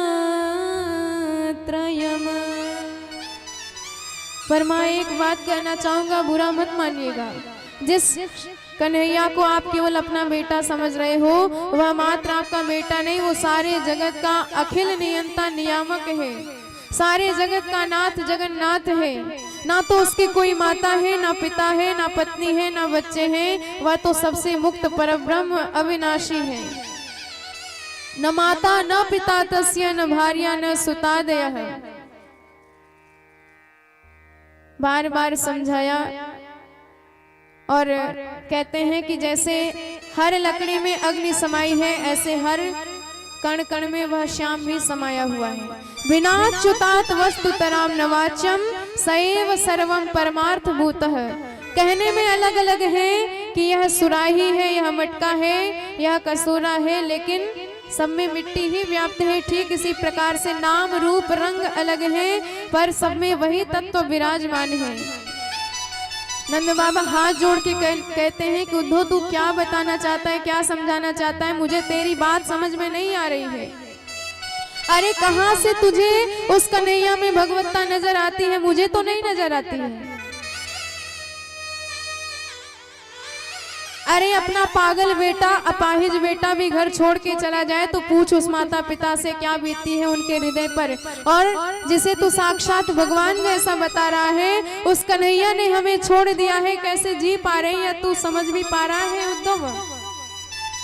नंद बाबा कहते हैं कैसे मेरे ये नयन मान ले, कैसे ये मेरे कान मान ले, कैसे ये मेरे गोद मान ले, कैसे ये मेरे हाथ मान ले कि वह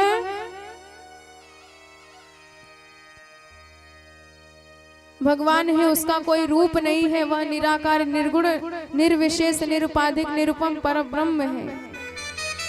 जिन नयनों से उसे देखा है, कैसे मान ले कि उसका कोई रूप नहीं है।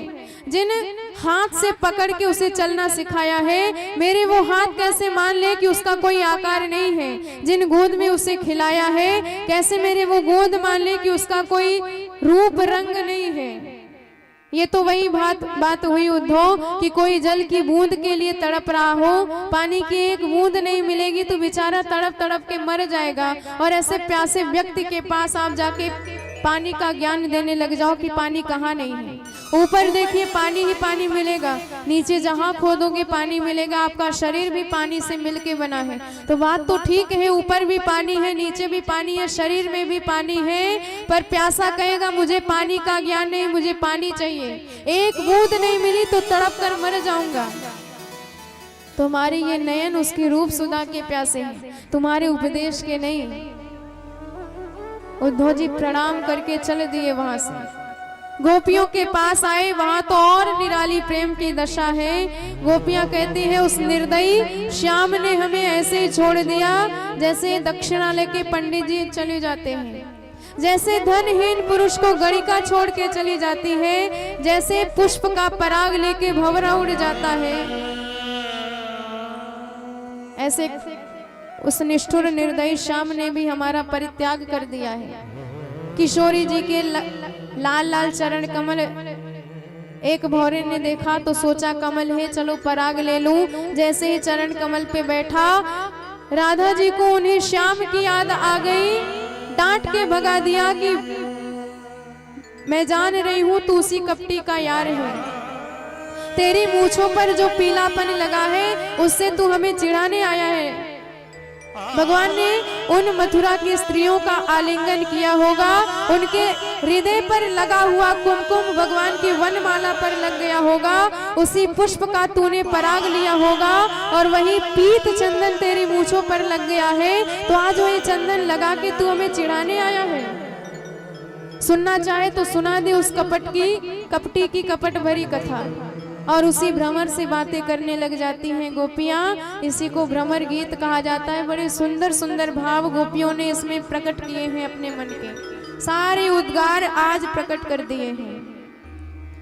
मधुप के तव बंधु स्पृशाग्नि सपत्न्या, मधुप के तव बंधु स्पृशाग्नि सपत्न्या, मधुप के तव बंधु स्पृशाग्नि सपत्न्या, उच्च विलोलित माला कुंकुम श्मश्रुभेण, उच्च विलोलित माला कुंकुम श्मश्रुभेण,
उद्धव जी तो गोपियों के चरणों में लौट गए और सारी चरण धूल को अपने सिर पर लगाने लगे। 6 महीने बाद होश आया, तब जाके मथुरा पहुंचे। भगवान जिसकी भी खबर पूछते हैं और जिसका भी स्मरण करते हैं, इसके बारे में बताऊं, स्मरण करते ही एकदम भाव विह्वल हो जाते हैं।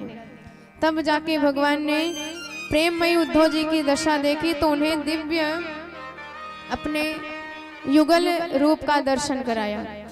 बोले राधा माधव सरकार की जय हो।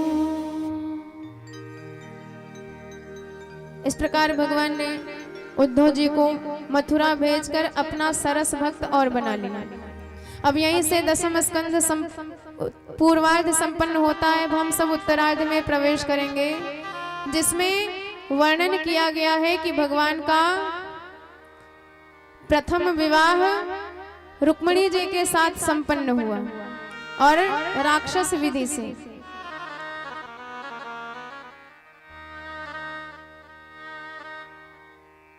जब कंस का वध कर दिया भगवान ने, तो कंस की पत्नी अस्ति और प्राप्ति जरासंध के पास गई और कहने लगी, पिताजी हमारे पति के वध का कारण कृष्ण कन्हैया है। जरासंध अत्यंत क्रोधित हो गया, भगवान के ही ऊपर 17 बार आक्रमण किया और भगवान ने 17 बार उसे हराकर भेज दिया। और 18वीं बार आक्रमण करने जा रहा था तो भगवान ने युद्ध करना ठीक नहीं समझा और युद्ध के मैदान से प्रभु भाग लिए। और जैसे ही भगवान को भागते देखा तो जरासंध देखता रह गया। उसने भगवान को नया नाम दिया रणछोड़। अब भगवान सीधे प्रवर्षण पर्वत पर विराजमान हो गए। जरासंध ने सारे सैनिकों से घेराबंदी करवा के उस पर्वत पर आग लगवा दी और भगवान उस पर्वत से कूदकर सीधे समुद्र में आए। समुद्र में पहले से ही विश्वकर्मा भगवान ने द्वारिकापुरी का निर्माण कर रखा था। सो भगवान 25 वर्ष की अवस्था में द्वारिकाधीश बने विराजमान हैं। सारे मथुरा के नर नारियों को भगवान चुपचाप द्वारिकापुरी में पहुंचा देते हैं। बोल द्वारिकाधीश भगवान की जय हो। भगवान भीष्मक सुता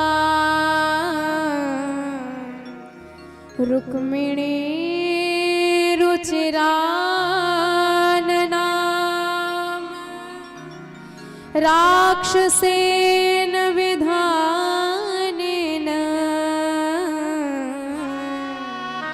उपयेम इति श्रुतम्।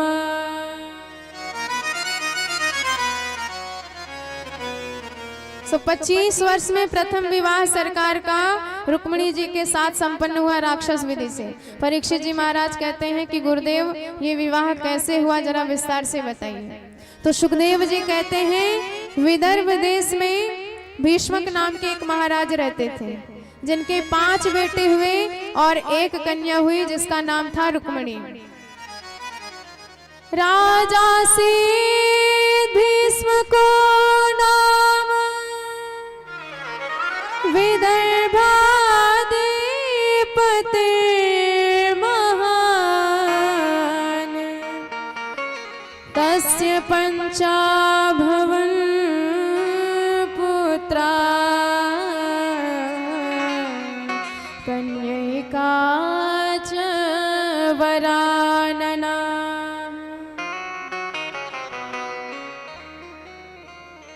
तो एक बार भीष्मक जी ने अपने पुत्रों से कहा कि बेटा हमने आपकी बहन के लिए एक वर खोज रखा है और वह है द्वारिकाधीश। मेरा तो विचार यही है कि द्वारिकाधीश से रुक्मिणी का विवाह हो जाए। तुम सब क्या कहते हो? सब तो मान गए, पर रुक्मिणी भड़क गया। पिताजी ऐसे भगोड़े के साथ, रण छोड़ के साथ अपनी बहन का विवाह कभी नहीं कराएंगे। आप वृद्ध हो गए हो, बुद्धि सटिया गई है, आप चुपचाप बैठो, वर खोज के हम लाते हैं। सुबह गया बेटा, शाम को आया, कहता है पिताजी तैयारी करो, परसों बारात आ रही। पिताजी घबराए, बेटा इतनी जल्दी कहाँ रिश्ता तय करके आए? रुक्मी कहता है ऐसा वैसा कोई वर नहीं खोज के लाया हूँ। सिंधु नरेश दम घोष पुत्र शिशुपाल का संबंध अपनी बहन के साथ तय किया हूँ। अब जैसे ये बात रुक्मिणी जी ने सुना तो हृदय की धड़कन तेज हो गई। भाभीियों के पास जाके रुदन करने लगी। भाभीियों ने कहा बहन रोने से काम नहीं चलेगा, अरे कुछ व्यवस्था तो तुझे ही करनी पड़ेगी, कम से कम द्वारिकाधीश के पास एक पत्र तो डाल दे। रुक्मिणी जी ने तुरंत कलम उठाई और प्रेम भरा दिव्य 7 श्लोकों में एक पत्र तैयार किया और लिखने के बाद वह पत्र पंडित जी को थमाया और कहा कि पंडित जी ये पत्र नहीं मेरे प्राण हैं, प्राणाधार के पास सीधे लेके आप पहुंचिए अति शीघ्र। पंडित जी तुरंत द्वारिकापुरी को प्रस्थान किए और अंतःपुर में प्रवेश कर गए भगवान के। भगवान ने खूब स्वागत किया, चरणों में प्रणाम किया। सारी औपचारिकताएं पूर्ण करने के पश्चात भगवान ने कहा कि पंडित जी आप आए हो तो कुछ ना कुछ उद्देश्य भी होगा, क्या बात है आप बताइए। पंडित जी ने पत्र थमा दिया, महाराज पत्र पढ़ लीजिए, पढ़ने के बाद सब समझ में आ जाएगी बात।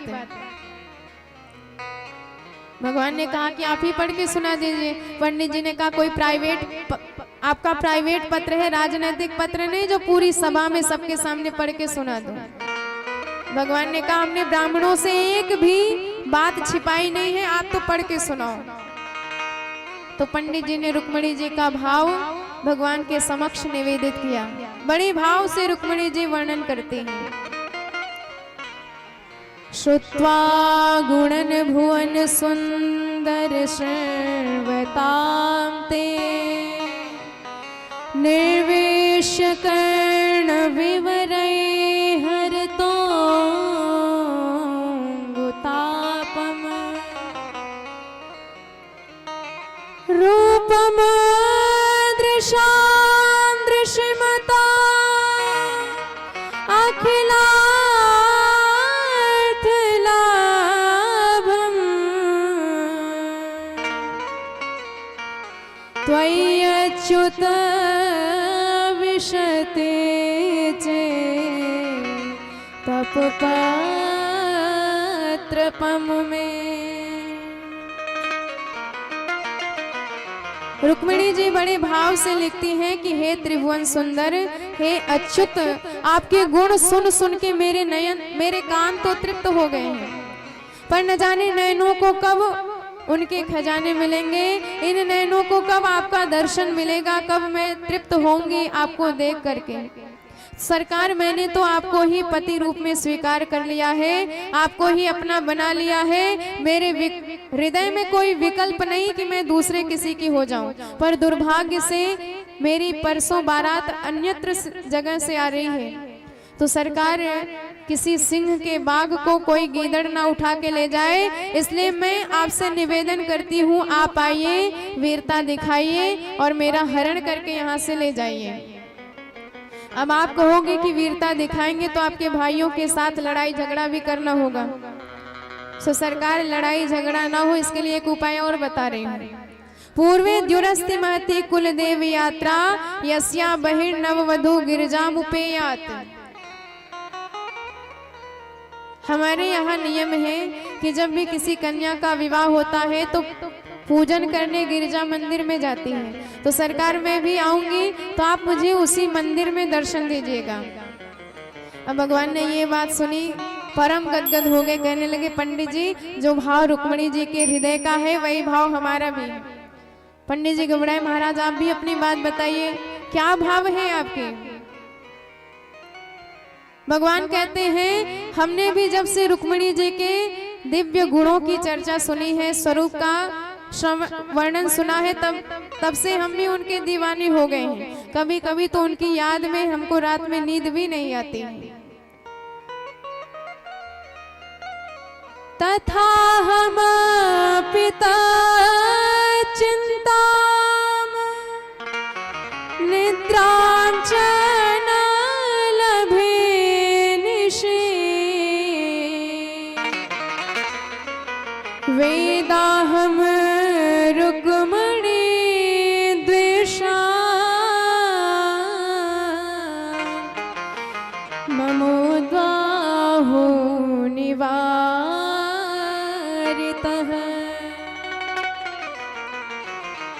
पंडित जी अब तक तो उनके हृदय की दशा हमें पता नहीं थी, पर आज जब हृदय का भाव स्पष्ट हो गया है तो देर करने की आवश्यकता नहीं। तुरंत पंडित जी का हाथ पकड़े भगवान ने रथ में लाके बिठा दिए और रथ में स्वयं सुग्रीव मेघ पुष्प बलाहक 4 घोड़ों को लगा दिया। भगवान ने एक चाबुक चलाई, रथ तो घोड़े तो सीधे हवा में बात करते दिखाई दिए। बलभद्र जी ने देखा, पीछे से खूब पुकारा, पर भगवान तो कब के निकल गए। सैनिकों से पूछा, क्यों भाई ये द्वारकाधीश इतनी रात को किधर गए? सैनिक कहते हैं, क्या बताएं सरकार, एक पंडित जी आए, पत्र दिखाए, पढ़ के सुनाए, न जाने क्या क्या चर्चा हुई, फिर सीधे रथ में बैठ के भागते नजर आए।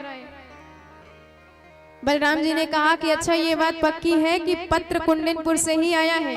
सैनिकों ने कहा हाँ। बलराम जी कहे, आगे का कार्यक्रम सब हमें पता है, क्योंकि शादी का कार्ड आता तो भाई सबके लिए आता, पर पत्र आया है मतलब दाल में जरूर कुछ काला है।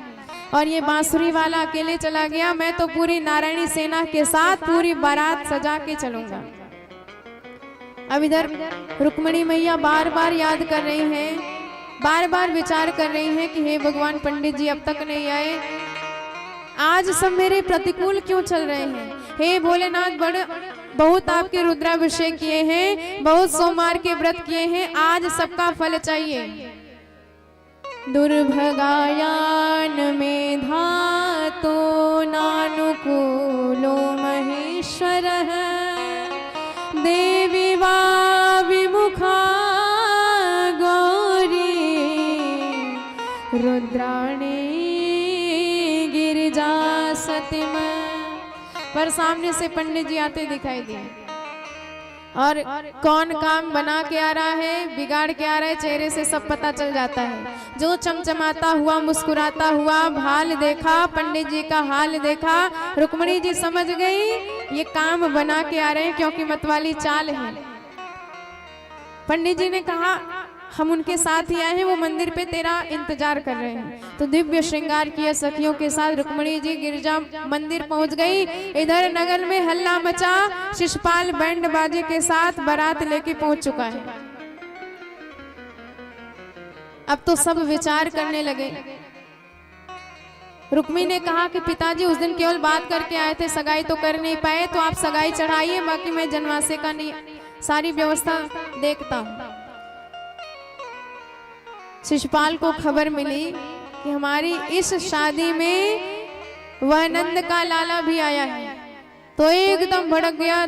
पर सैनिकों ने कहा कि सरकार आपको चिंता करने की आवश्यकता नहीं है, हम केवल शादी के लड्डू खाने न आए, पूरी व्यवस्था के साथ आए हैं, आप बताइए क्या करना है। शिशुपाल ने कहा मंदिर को घेर लो, चारों तरफ से रुक्मिणी जी की रखवाली करो। सारे सैनिकों ने घेराबंदी कर ली मंदिर के चारों तरफ, और इधर रुक्मिणी मैया गिरिजा पूजन कर रही हैं और दुर्गा मैया को मना रही हैं कि हे जगदम्बा, मुझे चाहे जितने जन्म लेने पड़े, पर हर जन्म में मैं पति रूप में केवल द्वारिकाधीश को ही प्राप्त करना चाहती हूँ।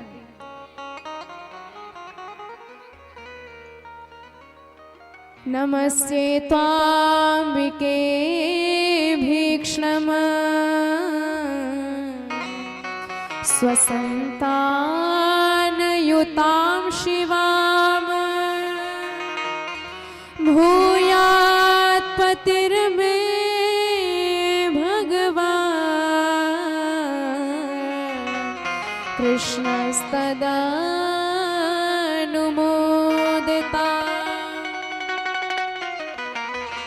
गिरिजा जी का पूजन किया, शुभ शकुन हुए, बाएं बाएं अंग फड़कने लगे, वाम ऊरुर भुजम नेत्रम स्फुरन प्रिय भाषिणः। और जैसे ही प्रसन्न मुद्रा में रुक्मिणी जी बाहर आई, विशाल सैन्य समुदाय देखा तो घबरा गई कि हे भगवान, ये चर्चा तो मैंने पत्र में करी ही नहीं, अब मैं अपने द्वारिकाधीश को कैसे पहचानूंगी इतने बड़े समुदाय में। पर एक बात है, करोड़ों में अलग मेरे सरकार नजर आएंगे और हर सैनिकों पर दृष्टिपात करती हैं पहचानने के लिए, कहीं ये मेरे प्रभु तो नहीं है। और सैनिकों ने जो रुक्मिणी जी का वेश देखा तो सबके सब मोहित हो गए, कहने लगे अरे देखो कैसी सुंदर चाल है हंस के जैसी, कैसे विशाल बाल हैं इनके लहरा रहे हैं, कैसे दिव्य हृदय के हार हैं जगमगा रहे हैं। और जिस भी सैनिक पर रुक्मिणी जी की दृष्टि पड़ जाती है वही समझता है कि हम भी किसी से कम नहीं, हम में भी कुछ बात है। पर इतने में दृष्टि पड़ती पड़ती जैसे ही द्वारिकाधीश पर दृष्टि पड़ी, भगवान उसी सैन्य समुदाय में विराजमान थे और आंखें चार हुई। भगवान ने मुस्कुराकर हाथ हिला दिया कि चिंता मत करिए, हम आ गए हैं। और जैसे ही परिचय मिला भगवान का, रुक्मिणी जी अत्यंत गदगद हो गई, प्रसन्न हो गई, चेहरे पर मुस्कान की लहर दौड़ गई। सैनिक तो वैसे ही पागल थे रूप देख के, और जो रुक्मिणी मैया की मुस्कुराहट देखी रहे से होश भी गायब हो गए। सब पर मोहिनी डाल करके भगवान सबके बीच में आगे बढ़े। बड़े भाव से प्रभु ने अपना हाथ रुक्मिणी जी की तरफ बढ़ाया और रुक्मिणी जी का हाथ अपने हाथ में लिया और बड़े भाव से धीरे धीरे प्रभु रथ के पास आए, रुक्मिणी जी को रथ में बिठाया और बिठाने के बाद एक चाबुक लगाई तो घोड़े सीधे हवा में बात करते दिखाई दिए। और जब सैनिकों को होश आया, विचार करने लगे कि भाई हम किस लिए खड़े हैं। सखियों ने कहा कि तुम सब तो रुक्मिणी जी की रखवाली के लिए खड़े थे और रुक्मिणी जी तो वो गई। सारे सैनिक आश्चर्यचकित रह गए, चीखने चिल्लाने लगे, भगवान को बुलाने लगे कि यदि तुझमें कुछ दम है तो हमसे युद्ध कर, तब रुक्मिणी जी को ले जा। अब भगवान ने जैसे ही लड़ने के लिए रथ मोड़ा, पीछे से बड़ी जोरदार जयकार की आवाज आई, बोले द्वारिकाधीश भगवान की जय हो। और मुड़ के देखा भगवान ने तो बलराम जी हल मूसल ताने पूरी नारायणी सेना के साथ आए। बलराम जी ने कहा कि लाला चिंता मत कर, हम इनसे हाल ही में निपट के आएंगे, तू जा बहू रानी के साथ घर आराम कर, अभी ने देखते हैं। और प्रभु तो चले गए, पर जैसे ही सैनिकों ने बलराम जी का दर्शन किया पसीने छूट गए। हे भगवान, ऐन मौके पर ये हल मूसल वाले न जाने कहां से आ गए। सारे सैनिक तो भाग गए, शिषपाल को खबर कर दी, महाराज गजब हो गया, अब बारात वापस ले चलो क्योंकि आपकी होने वाली देवी जी तो भाग गई। बेचारा रोता रहा और इधर हमारे द्वारिकाधीश भगवान रुक्मिणी जी को लेके द्वारिकापुरी में आए हैं। और जैसे ही द्वारिकापुर वालों को यह खबर मिली कि भगवान बहू रानी के साथ आए हैं, हमारे ठाकुर जी ठकुराइन के साथ आए हैं, रुक्मिणी महारानी के साथ आए हैं, अब तो आनंद का पारावार नहीं। सब बड़े भाव से अपने अपने घर के समक्ष मंडप सजाने लगे, मंगलाचार होने लगे और लग्न मंडप में रुक्मिणी मैया द्वारिकाधीश के साथ विराजमान है और बड़े भाव से विधिवत भगवान का विवाह सानंद संपन्न हो रहा है।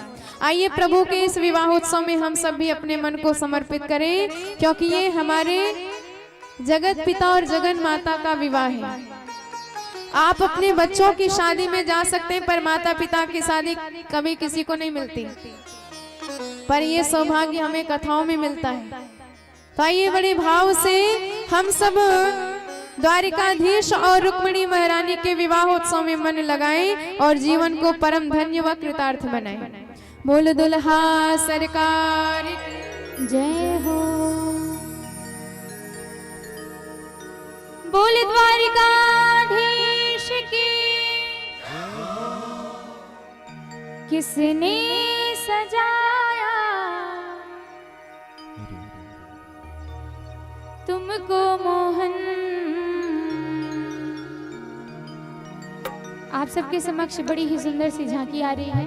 आप सभी लोग शांति पूर्वक बैठे रहेंगे अपने स्थान पर। जिनको पांव पूजन करना हो एक एक करके आएंगे, पांव पूजन करेंगे और आनंद उठाएंगे बड़े भाव से। सभी लोग दोनों हाथ उठा के ताली की सेवा करते हुए। किसने सजाया तुमको मोहन, किसने सजाया तुमको मोहन। बड़ा सोना लागे, बड़ा प्यारा लागे, बड़ा सोना लागे, बड़ा प्यारा लागे। किसने सजाया तुमको मोहन, किसने सजाया तुमको मोहन। बड़ा सोना लागे, बड़ा प्यारा लागे, बड़ा सोना लागे, बड़ा प्यारा लागे। किसने सजाया तुमको मोहन, किसने सजाया तुमको मोहन। बड़ा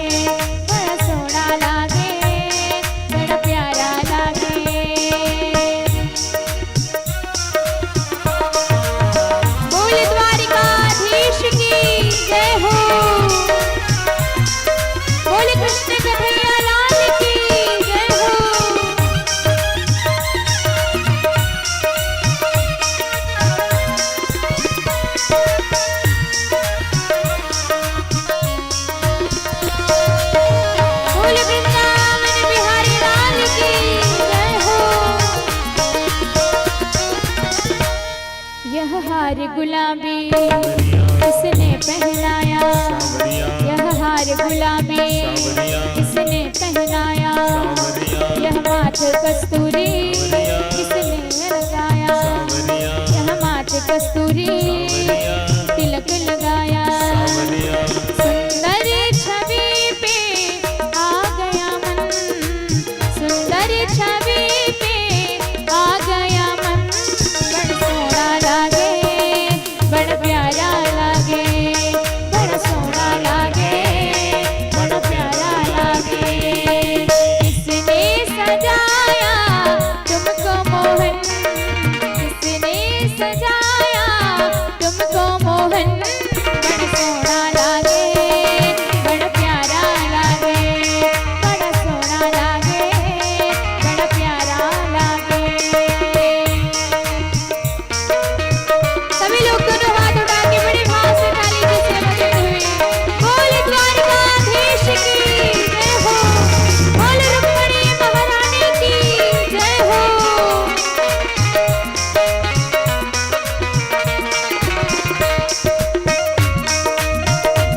जय जय श्री राधे।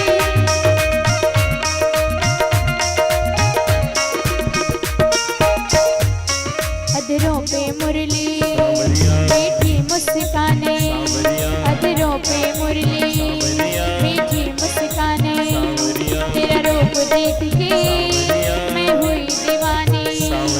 अधरों पे मुरली मीठी मुस्काने, तेरा रूप देख के मैं हुई दीवानी। दुल्हा सा लागे मेरा मोहन, दुल्हा सा लागे मेरा मोहन, बड़ा सोना लागे बड़ा प्यारा लागे, बड़ा सोना लागे बड़ा प्यारा लागे। किसने सजाया तुमको मोहन, किसने सजाया तुमको मोहन, बड़ा सोना लागे बड़ा प्यारा लागे, बड़ा सोना लागे बड़ा प्यारा लागे।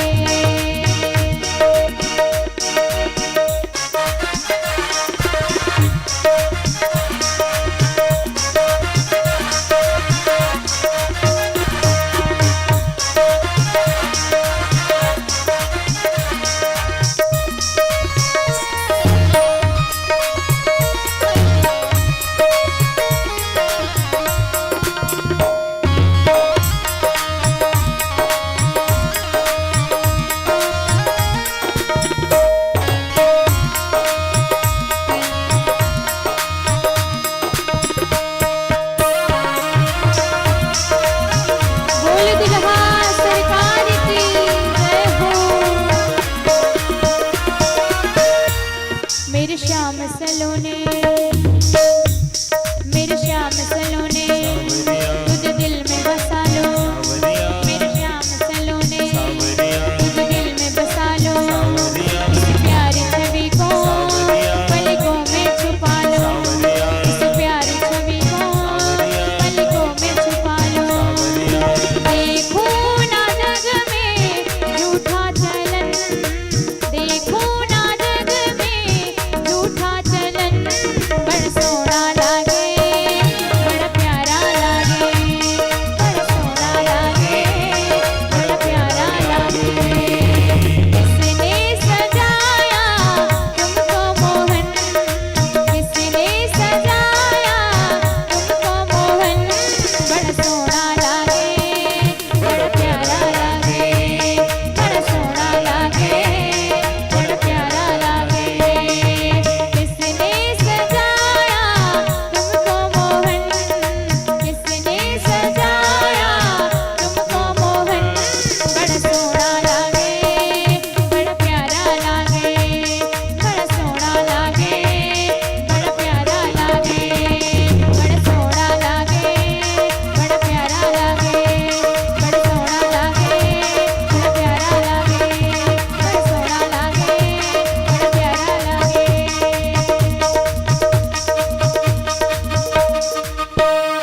तेरा किसने किया श्रृंगार सावरे, हो तेरा किसने किया श्रृंगार सावरे।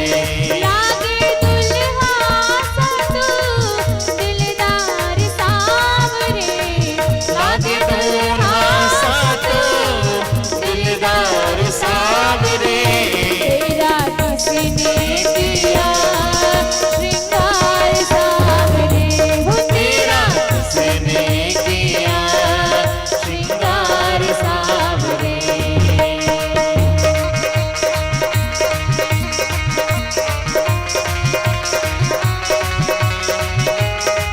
बोल रुक्मिणी महारानी की जय हो, बोल दुल्हन सरकार की जय हो।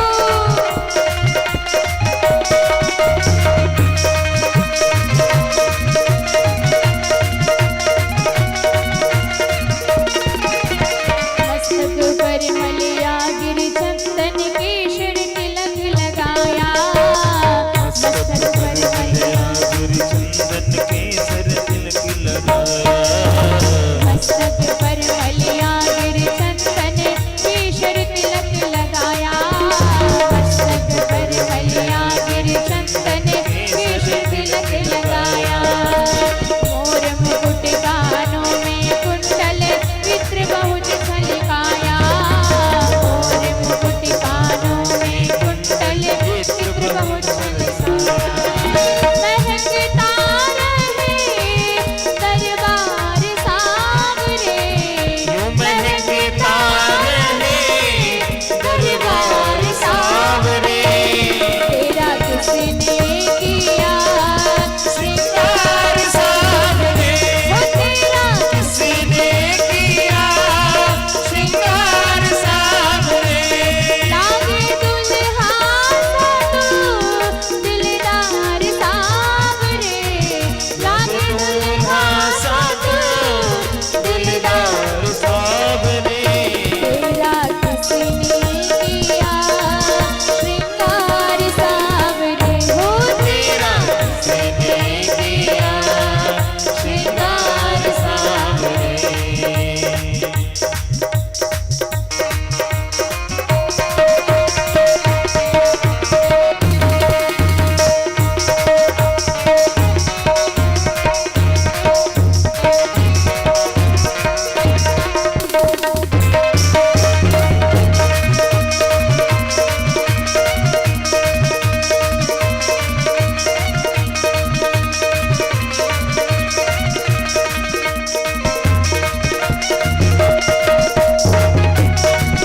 जय जय श्री राधे।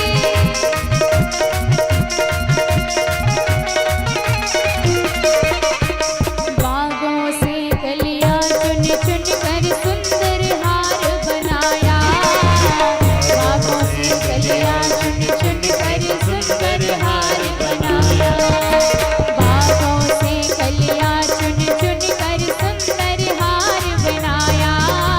बागों से कलियां चुन चुन कर सुंदर हार बनाया। रहे सलामत हाथ सदा हो जिसने तुझे सजाया, सलामत हाथ सदा जिसने तुम्हें सजाया। रहे सलामत हाथ सदा हो जिसने तुझे सजाया। सलामत हाथ सदा जिसने तुम्हें सजाया। सजाता रहे वो दरबार सावरे, सजाता रहे दरबार सावरे। तेरा किसने किया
से ने किया श्रृंगार सावरे मोहे प्यारो लागे सावरिया मोहे प्यारो लागे सावरिया अरे रुक्मणी ले गयो सावरिया अरे रुक्मणी ले गयो सावरिया मोहे प्यारो लागे सावरिया प्यारो लागे सावरिया अरे रुक्मणी ले गयो सावरिया अरे रुक्मणी ले गयो सावरिया मोहे प्यारो लागे सावरिया मोहे प्यारो लागे सावरिया मोहे प्यारो लागे सावरिया मोहे प्यारो लागे सावरिया मोहे प्यारो लागे सावरिया मोहे प्यारो लागे सावरिया अरे रुक्मणी ले गयो सावरिया अरे रुक्मणी ले गयो सावरिया मोहे प्यारो लागे सावरिया मोहे प्यारो लागे सावरिया मोहे प्यारो लागे सावरिया मोहे प्यारो लागे सावरिया मोहे प्यारो लागे सावरिया मोहे प्यारो लागे सावरिया बोल दुल्हा सरकार की जय हो बोल दुल्हन सरकार की जय हो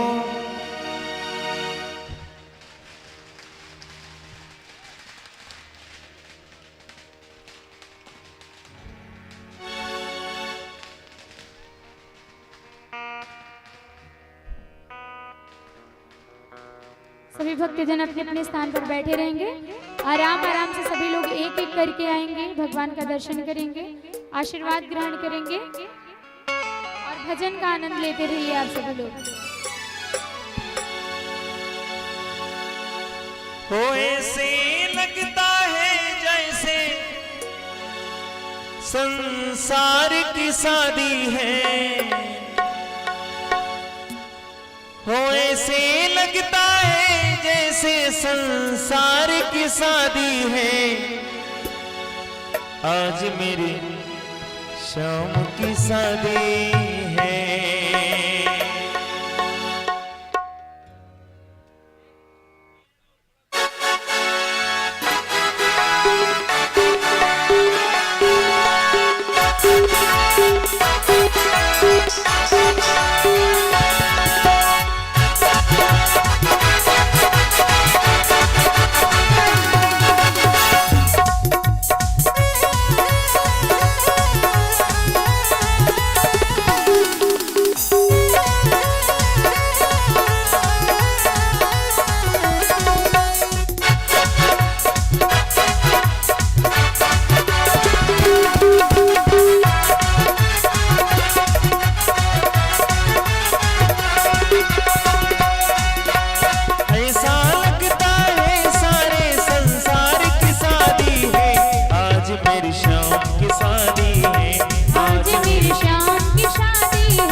आज किसकी शादी है? हमारी श्याम की सरकार की शादी है। जब हमारे घर में हमारे बेटे बेटियों की शादी पड़ती है तो हम लोग खूब धूम मचाते हैं, आनंद करते हैं, नाचते हैं, झूमते हैं। तो आज हमारे सरकार की शादी है तो कोई कसर नहीं छोड़ना, खूब आनंद के साथ आप लोग आइए हमारे साथ। हो आज मुझे लगता है कि संसार की शादी है। जो डांस नहीं कर रहे हैं वो हाथ ऊपर उठा ले, कन्हैया के भक्त हैं तो। जो हाथ नहीं उठाएंगे वो कंस के भक्त होंगे जी। जो कन्हैया के भक्त हैं हाथ ऊपर उठाकर आइए हमारे साथ। हो ऐसा लगता है सारे संसार की शादी है। आज मेरी शाम की शादी है, आज मेरी शाम की शादी है, आज मेरी शाम की शादी है, आज मेरी शाम की शादी है।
सुहाना लगता है।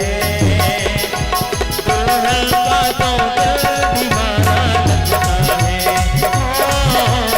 दूल्हे का सेहरा सुहाना लगता है। दुल्हन का तो दिल दीवाना लगता है।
जोड़ी का जवाब नहीं। बोल दुल्हा सरकार की, बोल दुल्हन सरकार की।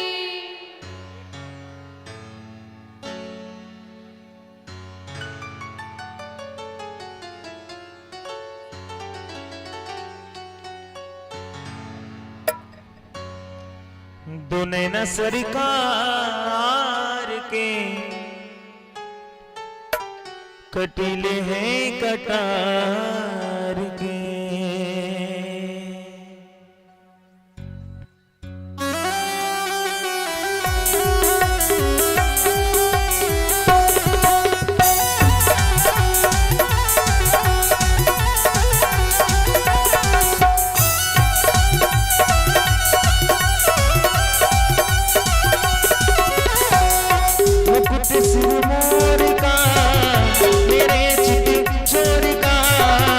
मुकुट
निगाहों में, दीवानों ने विचार के कहा ये पुकार के, दीवानों ने विचार के कहा ये पुकार के, तूने ना नैना नैना, तूने ना नैना नैना, तूने ना घनश्याम की कटीले में कटार के, तूने ना सरकार के कटीले में कटार के।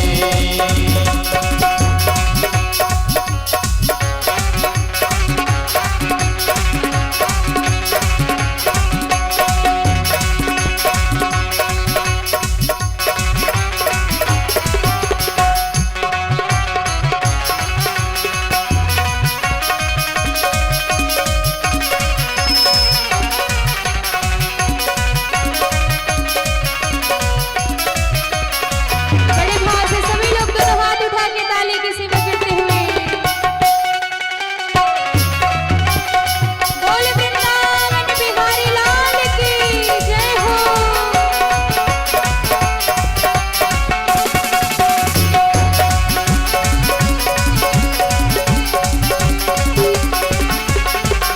रस बिहारी नहीं तुलना तुम्हारी, रास बिहारी नहीं तुलना तुम्हारी, तुम सा न देखा कोई पहले अगारी, तुमसा न देखा कोई न होगा गारी। रस बिहारी नहीं तुलना तुम्हारी, रास बिहारी नहीं तुलना तुम्हारी, तुम सा न देखा पहले कभी अगारी, तुम सा न देखा शाम के कटीले में कटार से, तूने न सरकार के कटीले में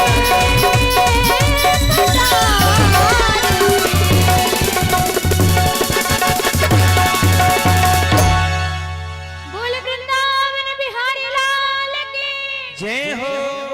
बोलो दूल्हा सरकार की जय हो। बधाई हो। आइए हम सभी लोग मिलकर के भागवत भगवान की आरती करते हैं।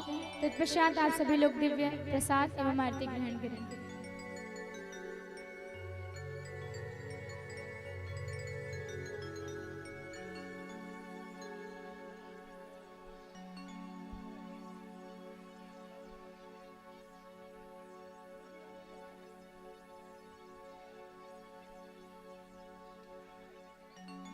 सभी भक्तजनों से निवेदन है आप सभी लोग अपने अपने स्थान पर खड़े हो जाएं। आइए हम सभी लोग मिलकर के भागवत भगवान की आरती करते हैं।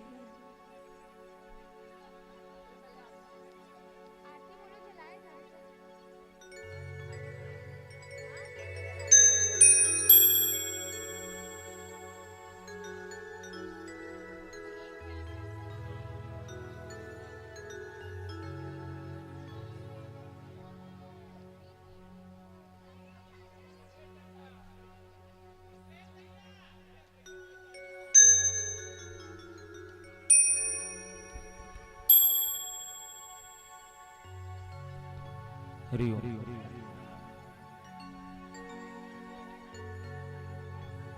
आरती के लिए सभी भक्त अपने स्थान पर खड़े हो जाएं।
पुंसस्ते आत्म शनि प्रजा शनि पशु शनि लोक शनि भय शनि अग्नि प्रजां बहुलां मे करो त्वन्नं पयोरेतु अस्मासु दत्ता।